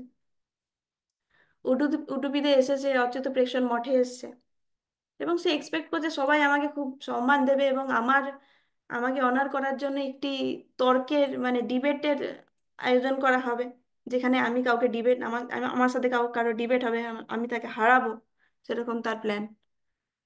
তো পূর্ণপ্রজ্ঞ অচ্যুত প্রেক্ষ তার জন্য এই ব্যবস্থা করলো, এবং ডিবেট শুরু হলো। বহু মানুষ আগত হয়েছে বিভিন্ন জায়গা থেকে, আশেপাশে সমস্ত গ্রাম থেকে, মানে দুটো বড় বড় পণ্ডিত, বাসুদেব পণ্ডিত, পূর্ণপ্রজ্ঞ, তারা দুজন ডিবেট করবেন, তাই জন্য অনেক লোক এসছে। তো টানা 3 দিন এই বাসুদেব পণ্ডিত একটি তত্ত্ব, মানে একটি সাবজেক্ট, কোন সাবজেক্ট সেটা বলা নেই এখানে, এটি পার্টিকুলার সাবজেক্ট ম্যাটারের ওপর 3 দিন কন্টিনিউয়াস তিনি বলে গেলেন। সমস্ত অডিয়েন্স অ্যামেজড, তারা ভাবছে যে একে কে হারাবে, একে হারানোর কারো শক্তি নেই। তারপর পূর্ণপ্রজ্ঞা শুরু হলো 3 দিনের পর। প্রথমে তিনি এই বাসুদেব পণ্ডিতের সমস্ত পয়েন্ট বারবার মানে অ্যাজ ইট ইজ পুরো স্টেট করে দিলেন যে উনি এই বলতে চাচ্ছেন, যাতে সবাই বুঝতে পারে, কারণ বাকি লোক তো বুঝতেই পারেনি এ কি বলেছে। তাই জন্য প্রথমে তার পয়েন্টগুলোকে সামারাইজ করলেন, সেটা এসেন্সটা বুঝালেন। তারপরে তার নিজের আর্গুমেন্ট দিতে শুরু করলেন, এবং একটার পর একটা এমন আর্গুমেন্ট দিতে লাগলেন, তিনি কখনো থামলেনও না। মানে মানুষ থামে, চিন্তা করে, কিছু কি বলবে সেটা ভাবে, হি নেভার পজড, কন্টিনিউয়াস তিনি বলে গেলেন এবং সবাইকে অবাক করে দিলেন। এরকম ছিল তার দক্ষতা শাস্ত্রের উপর।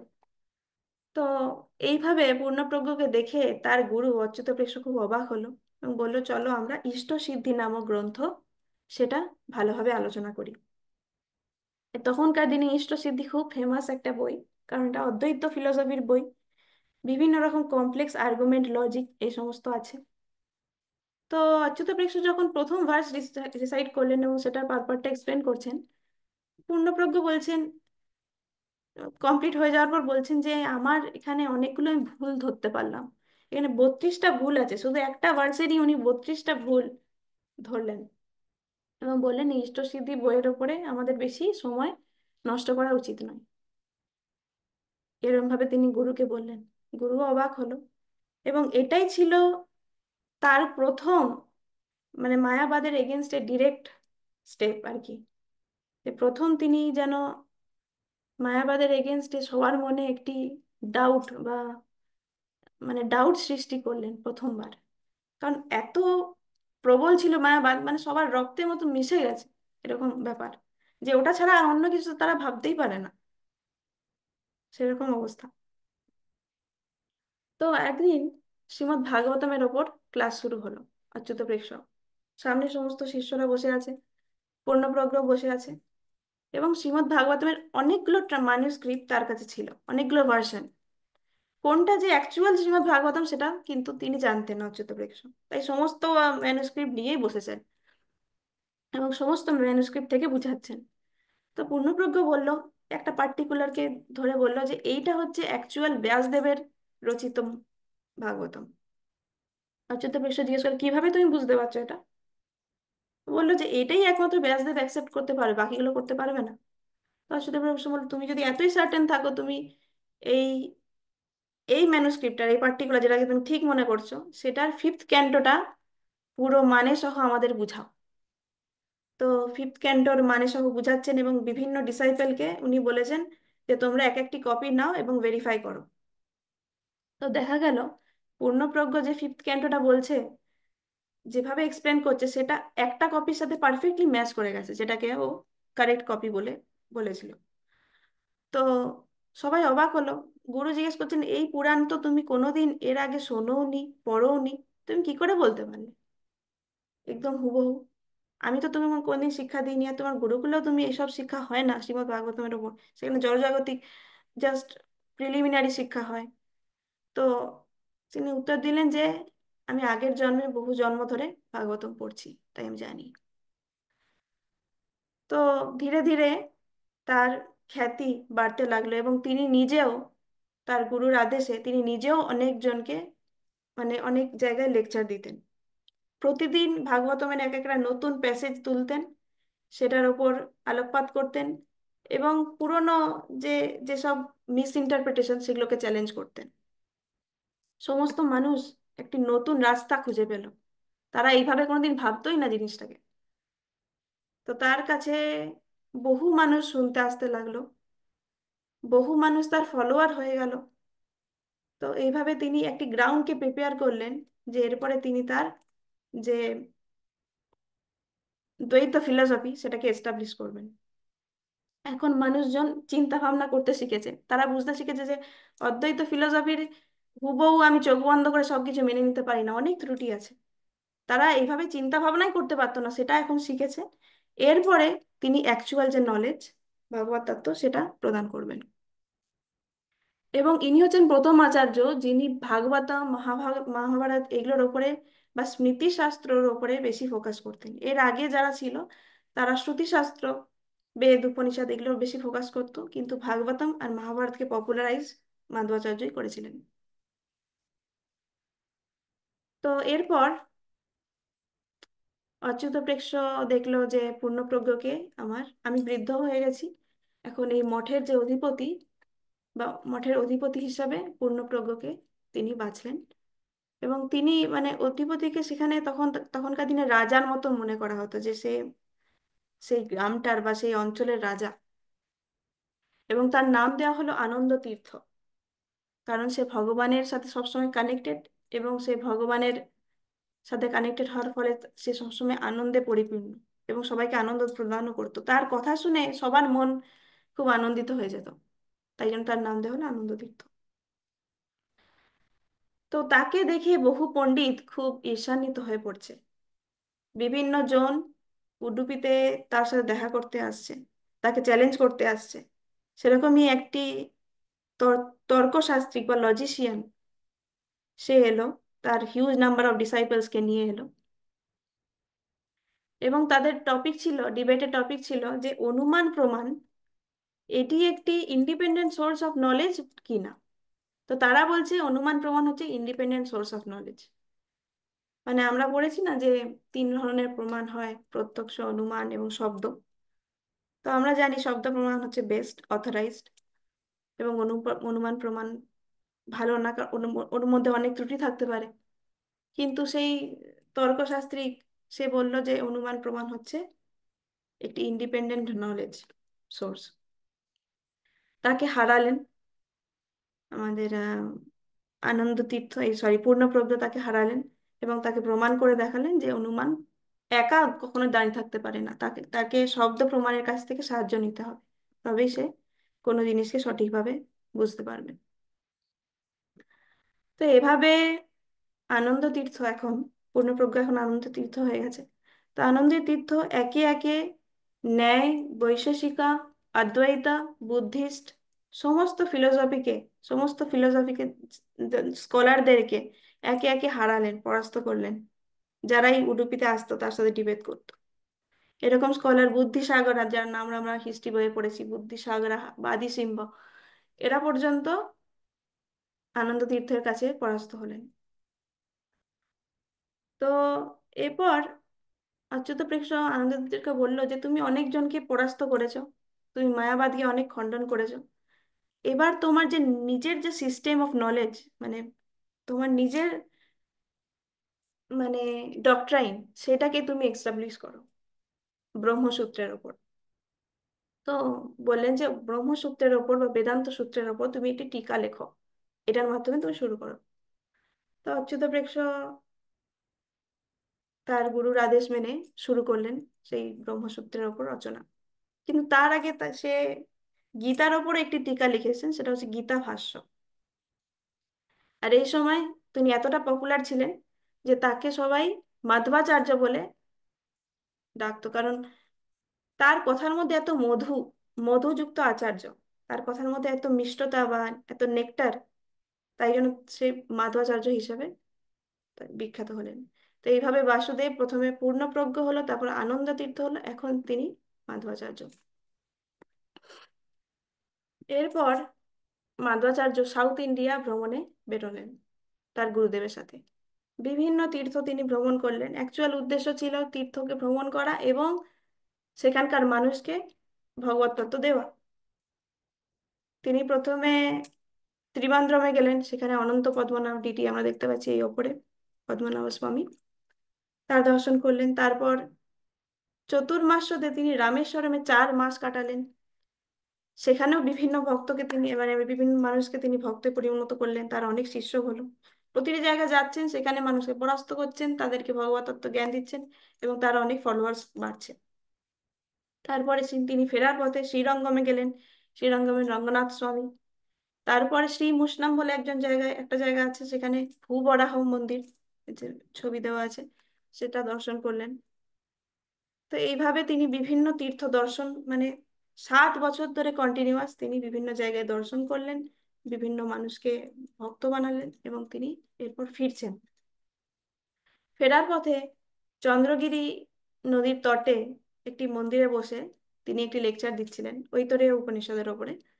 তো তিনি হঠাৎ একটি প্রসঙ্গের কথা বললেন যে বেদের প্রত্যেকটা ওয়ার্ডের অ্যাটলিস্ট 3টে করে মিনিং আছে, আর মহাভারতের প্রত্যেকটা ওয়ার্ডের 10টা করে মিনিং আছে, আর বিষ্ণু সহস্র নামের প্রত্যেকটা বিষ্ণুর নামের 100টা করে মিনিং আছে।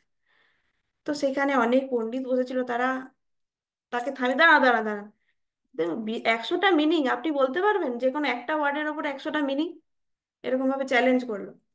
তো সঙ্গে সঙ্গে মাধ্বাচার্য শুরু হয়ে গেলেন। বিষ্ণু তো তার ইষ্টদেব, তার নামের মানে বলতে তার কোনো অসুবিধা নেই। তো একটা নামের ওপর, মানে বিষ্ণুর যে কোনো একটা নামের ওপর এতগুলো মিনিং বললেন যে মাঝপথে তাদেরকে থামাতে হলো অডিয়েন্সকে। বলছে, দাঁড়া, আমরা বুঝতে পেরেছি আপনি অনেক পণ্ডিত, আপনি জানেন, আর আমরা কিছু বুঝতে পারছি না, আপনি এবার থামুন। তো এইভাবে তিনি তার যে পাণ্ডিত্য প্রদর্শন করলেন। পথে তিনি অদ্বৈতবাদীদের যে সেন্টার, যেখানে তাদের হাব শৃঙ্গেরি মঠ, সেখানে গিয়ে তাদেরকে পরাস্ত করলেন। তারপরে তিনি উডুপি ফিরে এলেন। উডুপি ফিরে এসে এবার খুব ইন্টারেস্টিং জিনিস, প্রথম তিনি ভাবলেন যে আমি যে গীতা ভাষ্য লিখেছি, মাত্র 25 বছর যখন তার বয়স, 18 বছর বয়সে সন্ন্যাস নিয়েছেন, এখন 25 বছর বয়স, মানে 7 বছর ভ্রমণ করে এসেছেন। এরপর তিনি গীতা ভাষ্য কমপ্লিট করেছেন, এবং গীতা ভাষ্য কমপ্লিট করার পর তিনি ভাবলেন যে আমার যে অ্যাকচুয়াল গুরুদেব, সে হচ্ছে ব্যাসদেব। সে ব্যাসদেবের কাছে আমি এই গীতা ভাষ্য, মানে তাকে, তার কাছে ভেরিফাই করতে নিয়ে যাব, কারেক্ট করাতে নিয়ে যাব। কিন্তু ব্যাসদেব তো সত্য যুগের পর থেকে অদৃশ্য হয়ে গেছে। সে যদিও চিরঞ্জীব, তাকে কেউ তো দেখতে পায় না, কারণ তিনি থাকতেন বদ্রীনাথের উপরে, যে আপার বদ্রী। আমরা গোলকেশার সেমিনারের সময় করেছিলাম যে আমরা লোয়ার বদ্রীতে সবাই দর্শন নিতে যায়, সবাই তীর্থে যায়, কিন্তু আপার বদ্রী, যেটা উত্তর বদ্রী, বদ্রিকাশ্রম, সেখানে কেউ যেতে পারে না, সেটা হচ্ছে হায়ার ডাইমেনশন স্পেস। তো সেইখানে তিনি থাকতেন ব্যাসদেব, এবং সমস্ত জড়জাগতিক মানুষের কাছে তিনি অদৃশ্য, কেউ তাকে দেখতে পাবে না। কিন্তু মাধ্বাচার্যের ইচ্ছা হলো যে তার কাছে গিয়ে তার গীতা ভাষ্যের, মানে গীতার উপর যেটা কমেন্ট্রি, সেটা উনি ভেরিফাই করাবেন। তো উনি আম, গেলেন বদ্রিকাশ্রম, আম, ইয়ে কিছু শিষ্যকে নিয়ে গেলেন বদ্রিতে, লোয়ার বদ্রিতে পৌঁছেছেন। এবং লোয়ার বদ্রিতে গিয়ে সেখানে যে বদ্রী নারায়ণ, ভগবান বদ্রী নারায়ণের ডিটি আছে, সেই ডিটির চরণে তিনি এই গীতা ভাষ্য অর্পণ করলেন, এবং সেখানে থেকেও তিনি এই গীতার ওপরে অনেক লেকচার দিতেন, বহু মানুষ জড়ো হতো, এবং তিনি কঠোর তপস্যা করতেন। তিনি বলেছিলেন যে আমি তো ব্যাসদেবের সাথে দেখা করার কোনো যোগ্যতা আমার নেই। সেই যোগ্যতা অর্জন করার জন্য তিনি দীর্ঘ 48 দিন কমপ্লিট ফাস্টিং, যে ভীমের মতো খিদে রাখে, যে যাকে যে 200টা কলা একসাথে খেয়ে নিতে পারে, একটা বলদের সমান খাবার সে একবারে খেয়ে নিতে পারে শিশু অবস্থায়, তাকে 48 দিন সে ফাস্টিং করলো এবং মৌন ব্রত ধারণ করেছিলেন। প্রতিদিন ভোরবেলায় অলকানন্দ রিভারের, মানে অলকানন্দ নদী পাশ দিয়ে পেরিয়ে যাচ্ছে বদ্রিক আশ্রমের এই বদ্রীনাথে, সেটাতে উনি চান করতেন ঠান্ডা জলে, শুধুমাত্র ব্যাসদেবের সাথে দেখা করার যোগ্যতা অর্জন করার জন্য।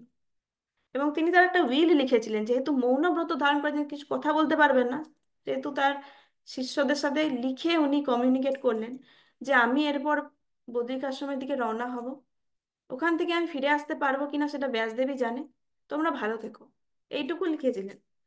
তো সমস্ত শিষ্য খুব চিন্তিত ছিল, এবার গুরুদেব আসবে কিনা, আমরা গুরুদেবকে আর পাবো কিনা, খুব চিন্তার বিষয় এটা।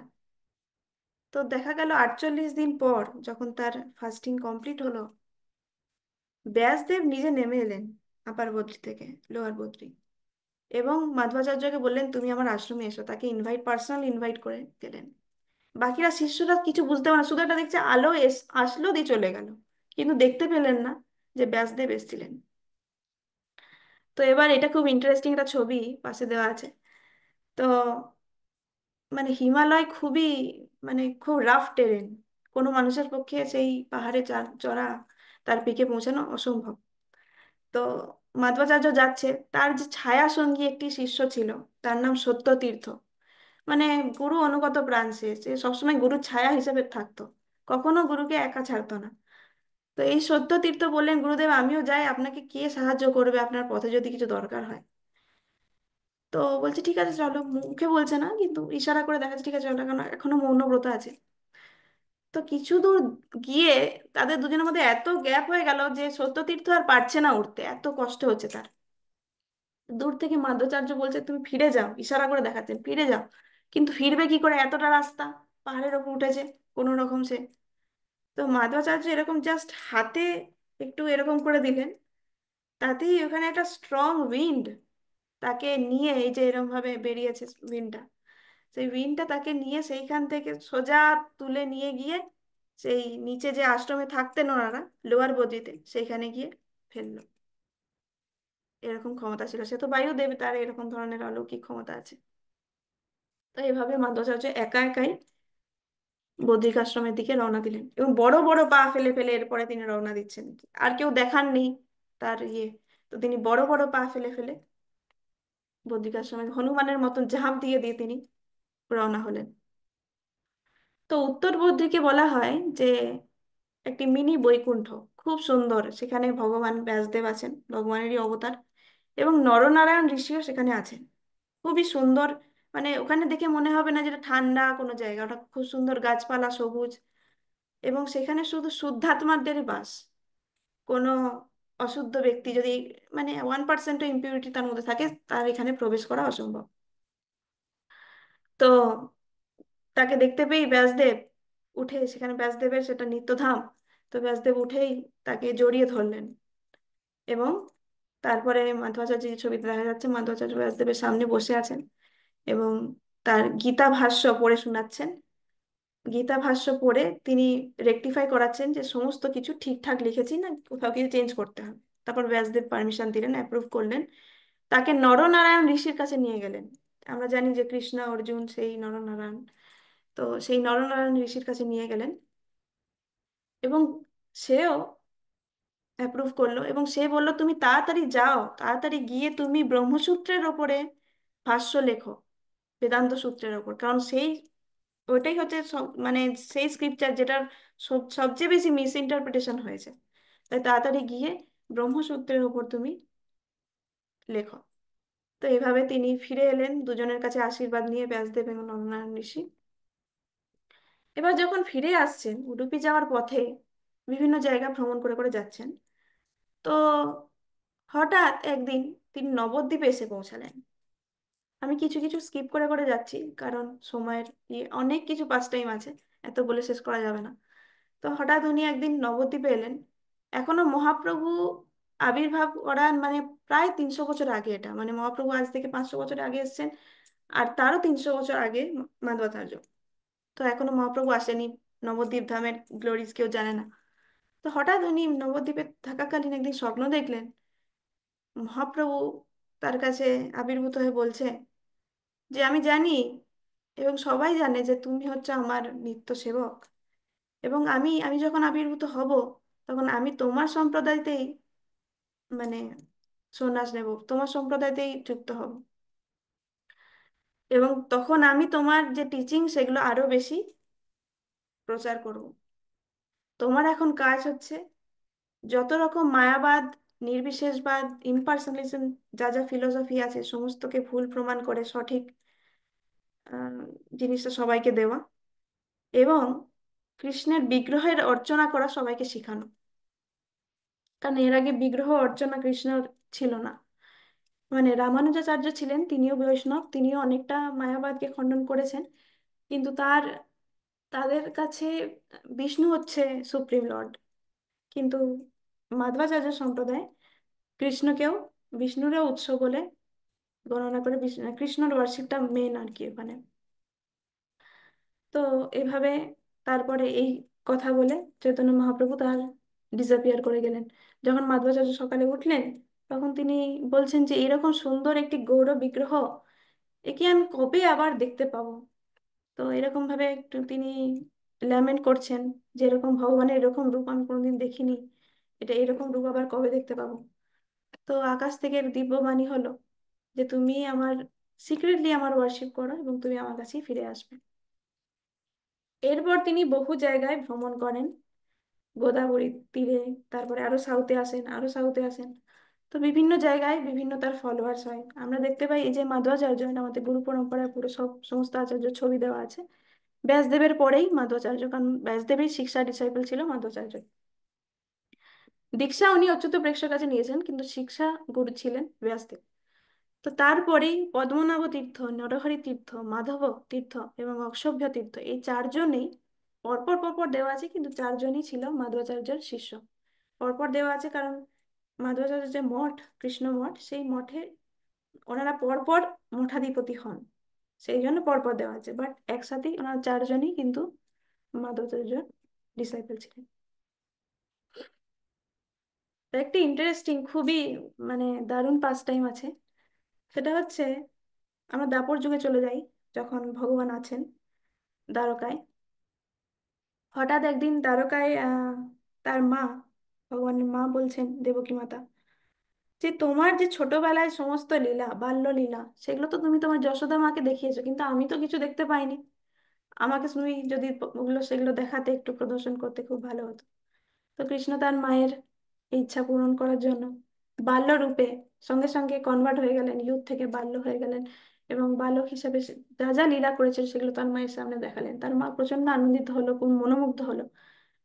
তো সমস্ত দেখানোর পর সে আবার বললেন যে মা তাহলে আমি নর্মাল ফর্মে আসতে পারি এখনকার। তো সেই নর্মাল যে ফর্ম সেটা ধারণ করলেন।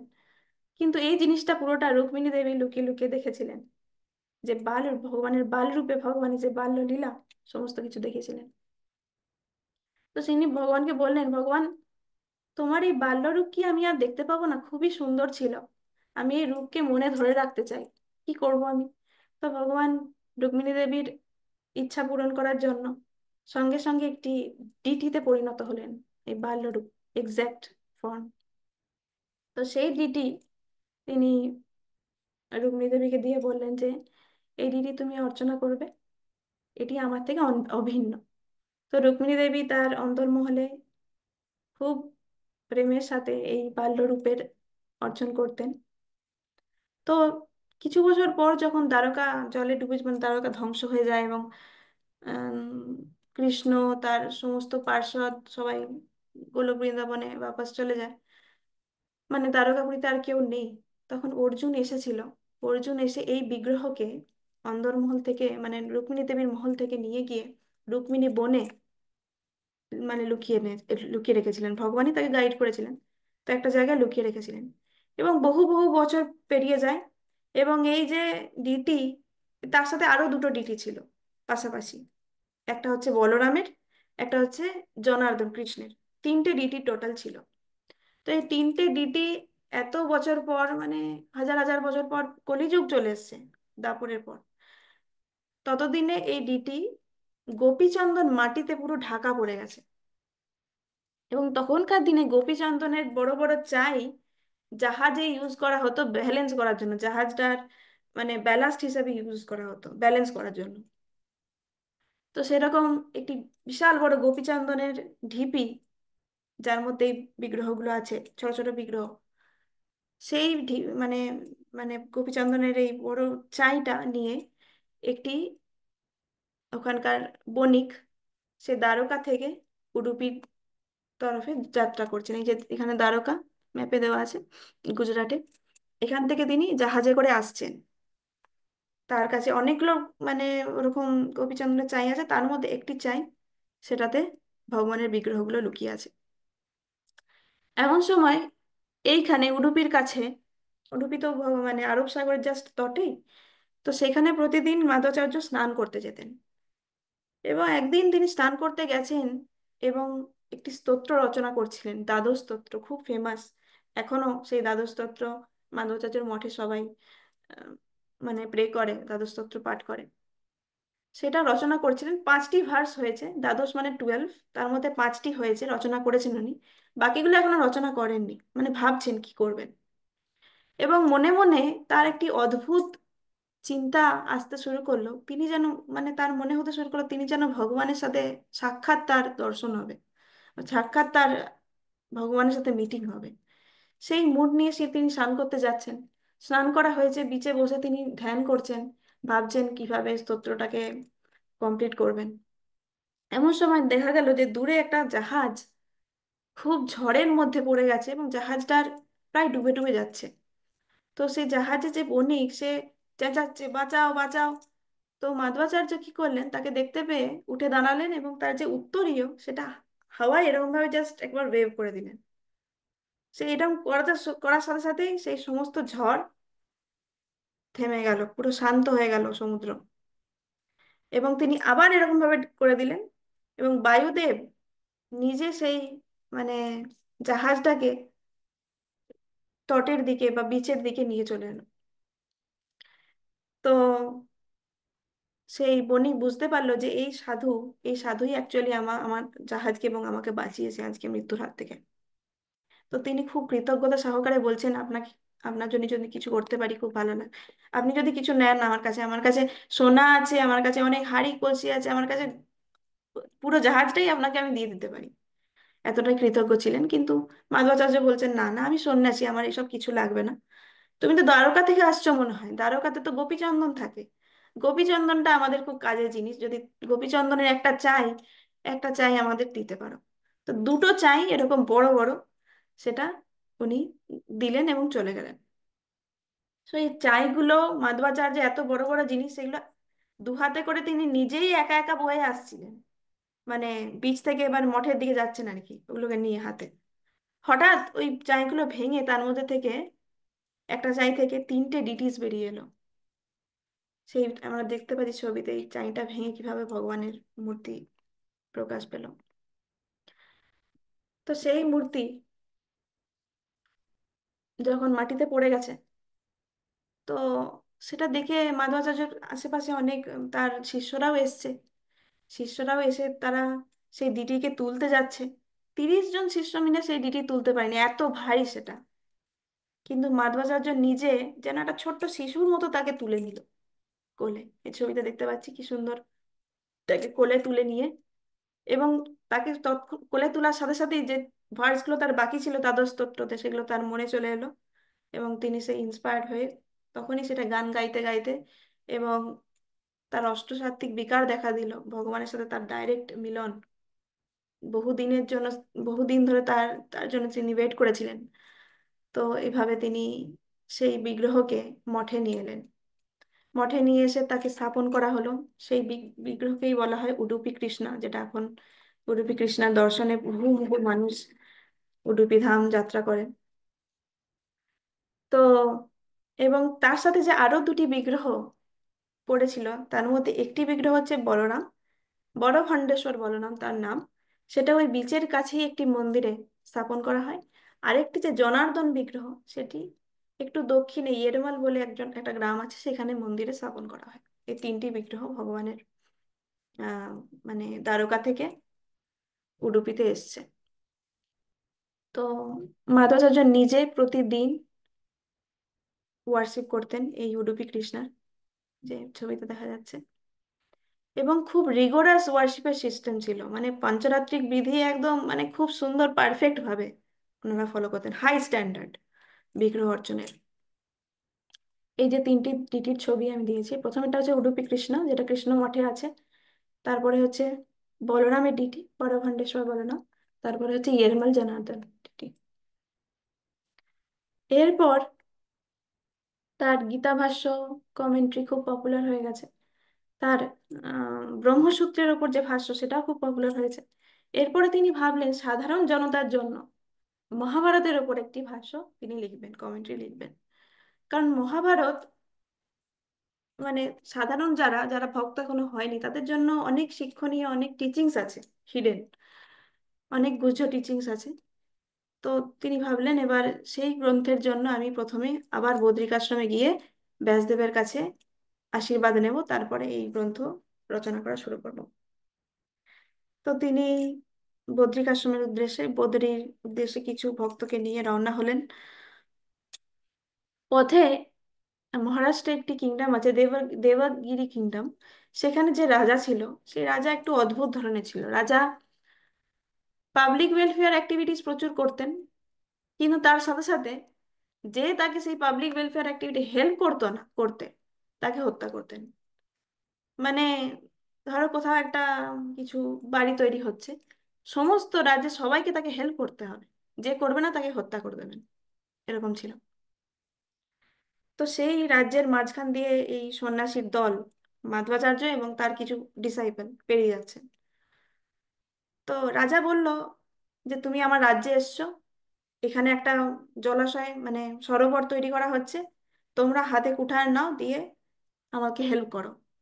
তো মাধ্বাচার্য বলছে আমরা তো সন্ন্যাসী, আমরা কি করে করতে হয় তো জানি না, আপনি যদি কৃপা করে একটু দেখিয়ে দিতেন কিভাবে এই কুঠার চালাতে হয়, মানে কুঠার নয়, ঠিক বলছি না, বাট ওইরকম জিনিস যেটা দিয়ে মাটি করা হয় বেসিক্যালি। তো তা আপনি যদি একটু দেখিয়ে দিতেন। তো এইভাবে তিনি খুব বুদ্ধিমান ছিলেন। এবং তার যে রাজা, সে খুব দাম্ভিক ছিল, সে সঙ্গে সঙ্গে কুঠার তুলে খুঁড়তে শুরু করে দিয়েছে, লেবারের কাজ করতে শুরু করে দিয়েছে। এবং সে এমনই মানে ওটার মধ্যে মগ্ন হয়ে গেছে, সে দেখতেই পায়নি কখন এই সন্ন্যাসীর দল তার কাছ থেকে বেরিয়ে চলে গেল, সে বুঝতেই পারলো না। তো এরকম এরপরে তারা যখন গঙ্গার কাছে এলেন, তো গঙ্গার এই পারে ছিল হিন্দু কমিউনিটি, ওই পারে ছিল মুসলিম কমিউনিটি। ওই পারে ছিল জালালউদ্দিন খিলজির রাজত্ব। তো সে বলে দিয়েছে কঠোর নির্দেশ যে এদিক থেকে কেউ গঙ্গা পার হতে পারবে না, মানে কোনো হিন্দু আমাদের রাজ্যে আসতে পারবে না, তাকে তাহলে হত্যা করা হবে সে যদি আসতে চায়। তো এই গঙ্গার কাছে এসে দেখছে যে বিভিন্ন নৌকা, সেই নৌকার চালকদেরকে বলছে, নাভিদের বলছে যে চলো আমাদের একটু নিয়ে চলো ওইদিকে, বলছে তারা কেউই নিয়ে যেতে চাইছে না। তখন মাধ্বাচার্য ঠিক করেন, ঠিক আছে নিয়ে যেতে চাইছে না তো আমরা, তাতেও আমাদের যেতে তো হবে আমাদের বদ্রীনাথে। তো তিনি সে জলে নেমে গেলেন, এবং ঠিক যেমন বসুদেব ছোট্ট কৃষ্ণকে নিয়ে যমুনা পার হচ্ছিল এবং যমুনার জল সরে সরে যাচ্ছিল, তো সে মাঝখান দিয়ে যেতে পারছিল, তাকে যেন যমুনা দেবী রাস্তা করে দিচ্ছিলেন, ঠিক সেরকম এখন গঙ্গা দেবী মাধ্বাচার্য এবং তার ডিসাইপলদেরকে রাস্তা করে দিলেন, এবং তারা মাঝখান দিয়ে হেঁটে চলে গেলেন। তারা ভিজে যাচ্ছিলেন, কিন্তু তাদেরকে কেউ ভাসিয়ে মানে গঙ্গাদেবী ভাসিয়ে নিয়ে চলে যেতে পারেনি, তারা পুরো ক্রস করে ওই পারে চলে গেছে। তো ওই পারে সৈনিক দাঁড়িয়ে আছে, তারা অবাক হয়ে দেখছে কি এরা, কিভাবে কাউকে তো দেখা যায় না গঙ্গা পার হতে, এটা তো সম্ভব না। কিন্তু তাদেরকে কঠোর নির্দেশ দেওয়া আছে যে কেউ যদি পার হয়ে আসে বা মানে যা হোক করে যদি এদিকে আসে কোনো হিন্দু, তাদেরকে যেন হত্যা করা হয়। তো তাদের কাছে এসে মাধবাচার্য হঠাৎ পিওরলি পার্সিয়ান ভাষায় উত্তর দিলেন যে আমরা কোনো স্পাই নই, আমরা শুধু রাজার সাথে দেখা করতে চাই। মানে হঠাৎ যে তিনি কিভাবে পার্সিয়ান ভাষা বলেন কোনোদিনই সেটা কেউ মানে কোনোদিন তিনি শেখেননি, বা আগে তার তার ভাষা ছিল টুলু। তো পার্সিয়ান যে কিভাবে তিনি শিখলেন সেটা তিনিই জানেন।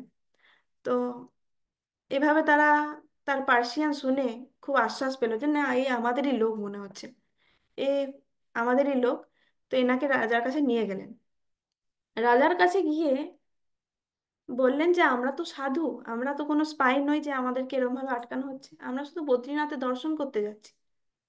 তো রাজাও খুব গলে গেলেন, রাজারা খুব পাষণ্ডী রাজা ছিল, কিন্তু তার ব্যবহারে এবং তার যে প্রেজেন্স সেটার মাধ্যমে প্রভাবিত হয়ে সে বললেন যে, সে এত দূর চলে গেলেন, সে বললেন যে আপনি আমাদের রাজ্যে থাকুন, আমার রাজ্যের একটা ভাগ আপনাকে দিয়ে দিচ্ছি, সেখানে আপনি শাসন করবেন। মাধবাচার্য বললেন না না, এত কিছু দরকার নেই, আমরা সন্ন্যাসী, আমরা জাস্ট চলে যেতে চাই। তো চলে গেলেন। তারপরে অনেক লীলা হয়েছিল পথে, মানে যাওয়ার রাস্তায়, সেগুলো আমি স্কিপ করছি। ওকে। তো ফাইনালি উনি আবার ব্যাসদেবের কাছে বদ্রিকাশ্রমে পড়লেন একা, বাকি শিষ্যরা নিচেই ছিল, লোয়ার বদ্রিতে।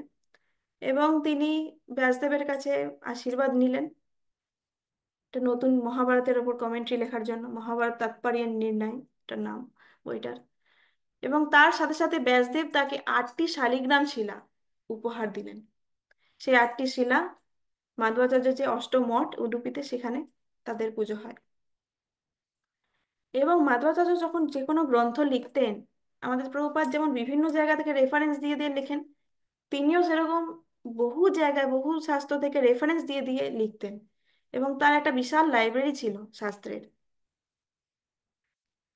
ফাইনালি ডিসঅ্যাপিয়ারেন্স, মাধ্বাচার্য এরকম ভাবে তারপরে যখন ফিরে এলেন, তার যে প্রচার প্রসার অত্যন্ত এক্সপোনেনশিয়ালি বাড়তে শুরু করলো। এবং মায়াবাদকে তিনি একদম স্ট্রিক্টলি খণ্ডন করতে পেরেছিলেন। বহু মানুষ তার ফলোয়ার হয়েছিল, তাদেরকে তিনি শেখাতে পেরেছিলেন যে জীব কখনোই ভগবান হতে পারবে না, জীব হচ্ছে ভগবানের নিত্য দাস। এটাই তার কনস্টিটিউশনাল পজিশন। এটা হচ্ছে সেই অনন্তশ্বর মন্দির, ছবিটা দেওয়া আছে। এই অনন্তশ্বর মন্দিরের যে বাইরের দিকে একটা জায়গায় একটি সিংহাসন আছে, সেখানে বসে তিনি অনেক লেকচার দিতেন, প্রতিদিন ওখানে বসে লেকচার হতো ভাগবতমের ওপর। আহ তো সেরকমই একটা দিন, তখন তার 79 বছর বয়স, 79 ইয়ার্স, তিনি ওইখানে বসে লেকচার দিচ্ছেন। হঠাৎ করে দেখা গেল যে তিনি উধাও হয়ে গেলেন, এবং তার যে গলায় মালা সেটা শুধু পড়ে রইল। এবং সেই যেটার উপর লেকচার হচ্ছিল, তার লেকচার বা তার ন্যারেশনই বোঝা যাচ্ছিল যে তিনি এবার তার পরম গুরুদেব ব্যাসদেবের কাছে চলে যাবেন, এবং এই জড়জগৎ থেকে তিনি ডিসঅ্যাপিয়ার করে যাবেন, সেটা তার ন্যারেশনের মাধ্যমে বোঝা যাচ্ছিল। তো হঠাৎ দেখা গেল সে সবার চোখের সামনে থেকে উধাও হয়ে গেলেন, এবং তিনি বদ্রিক আশ্রমে যাত্রা করলেন। তো এইভাবে মাধ্বাচার্য ডিসঅ্যাপিয়ার করেছিল, কোনো সাধারণ ব্যক্তির মতো নয়, এরকম অলৌকিকভাবে তার ডিসঅ্যাপিয়ারেন্স হয়েছিল। অনেক বছর পর এই মাধ্বা সম্প্রদায়ের একজন স্বামীজি, মানে এই মঠের অধিপতি হেড, সে ভাবলো এই যে সিংহাসন, এর ওপরে আমি একটি মাধ্বাচার্যের মূর্তি স্থাপন করব। তো স্থাপন করার ঠিক আগের রাতে সে স্বপ্ন দেখলো, মাধ্বাচার্য তাকে স্বপ্ন দিল যে তুমি হয়তো দেখতে পাচ্ছ না, আমি ওই সিটের উপর বসে আছি, আর আমার মাথায় কি তুমি আরেকটা মানে পাথর চাপাতে চাও? সেটা তো ঠিক হবে না। তো সে অবাক হয়ে গেল, তার মানে বোঝা গেল যে অ্যাকচুয়ালি মাধ্বাচার্য সেখানে এখনো বিরাজমান, সেই সিংহাসনে উনি এখনো বসে থাকেন অনন্তেশ্বরের কাছে। তো এটাই ছিল মানে ওনার লাইফটা। আমি শর্টে যতটা পারি মানে কনডেন্স করে, অনেক কিছু বাদ দিতে হয়েছে আমাকে, যেটা ইন্টারেস্টিং ছিল, বাস মোস্ট ইম্পর্টেন্ট যে লীলাগুলো ছিল আমি সেটা বলার চেষ্টা করলাম। তো নাও কনক্লুশন। কনক্লুশন হচ্ছে, ভগবান বিভিন্ন সময় বিভিন্ন অবতারকে পাঠিয়েছেন। প্রথমে তিনি নিজে বুদ্ধদেব হিসাবে এসেছিলেন, তারপর শঙ্করাচার্যকে পাঠিয়েছেন, তারপর রামানুজাচার্যকে পাঠিয়েছেন, তারপর মাধ্বাচার্যকে পাঠিয়েছেন।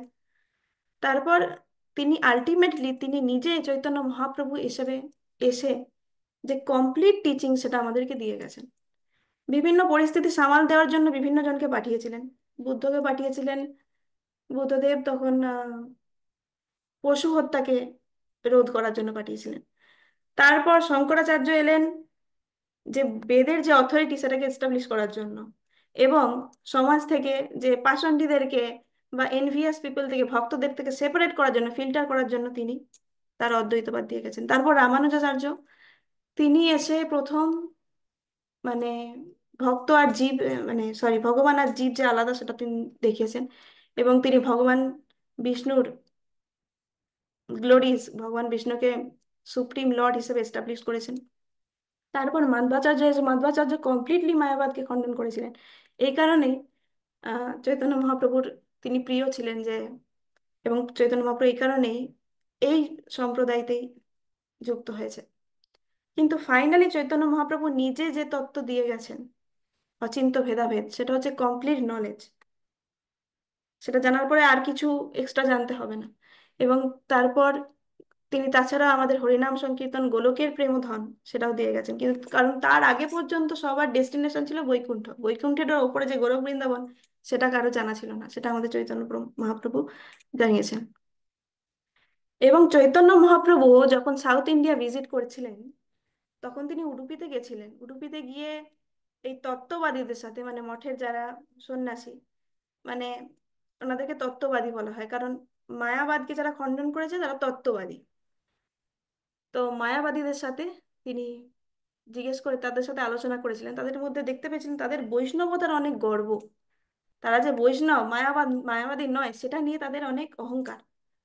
তো তিনি সেই অহংকার চূর্ণ করেছিলেন এবং তাদের জিজ্ঞেস করেছিলেন, সাধ্য সাধন তত্ত্ব কি আপনারা জানেন, বলতে পারবেন?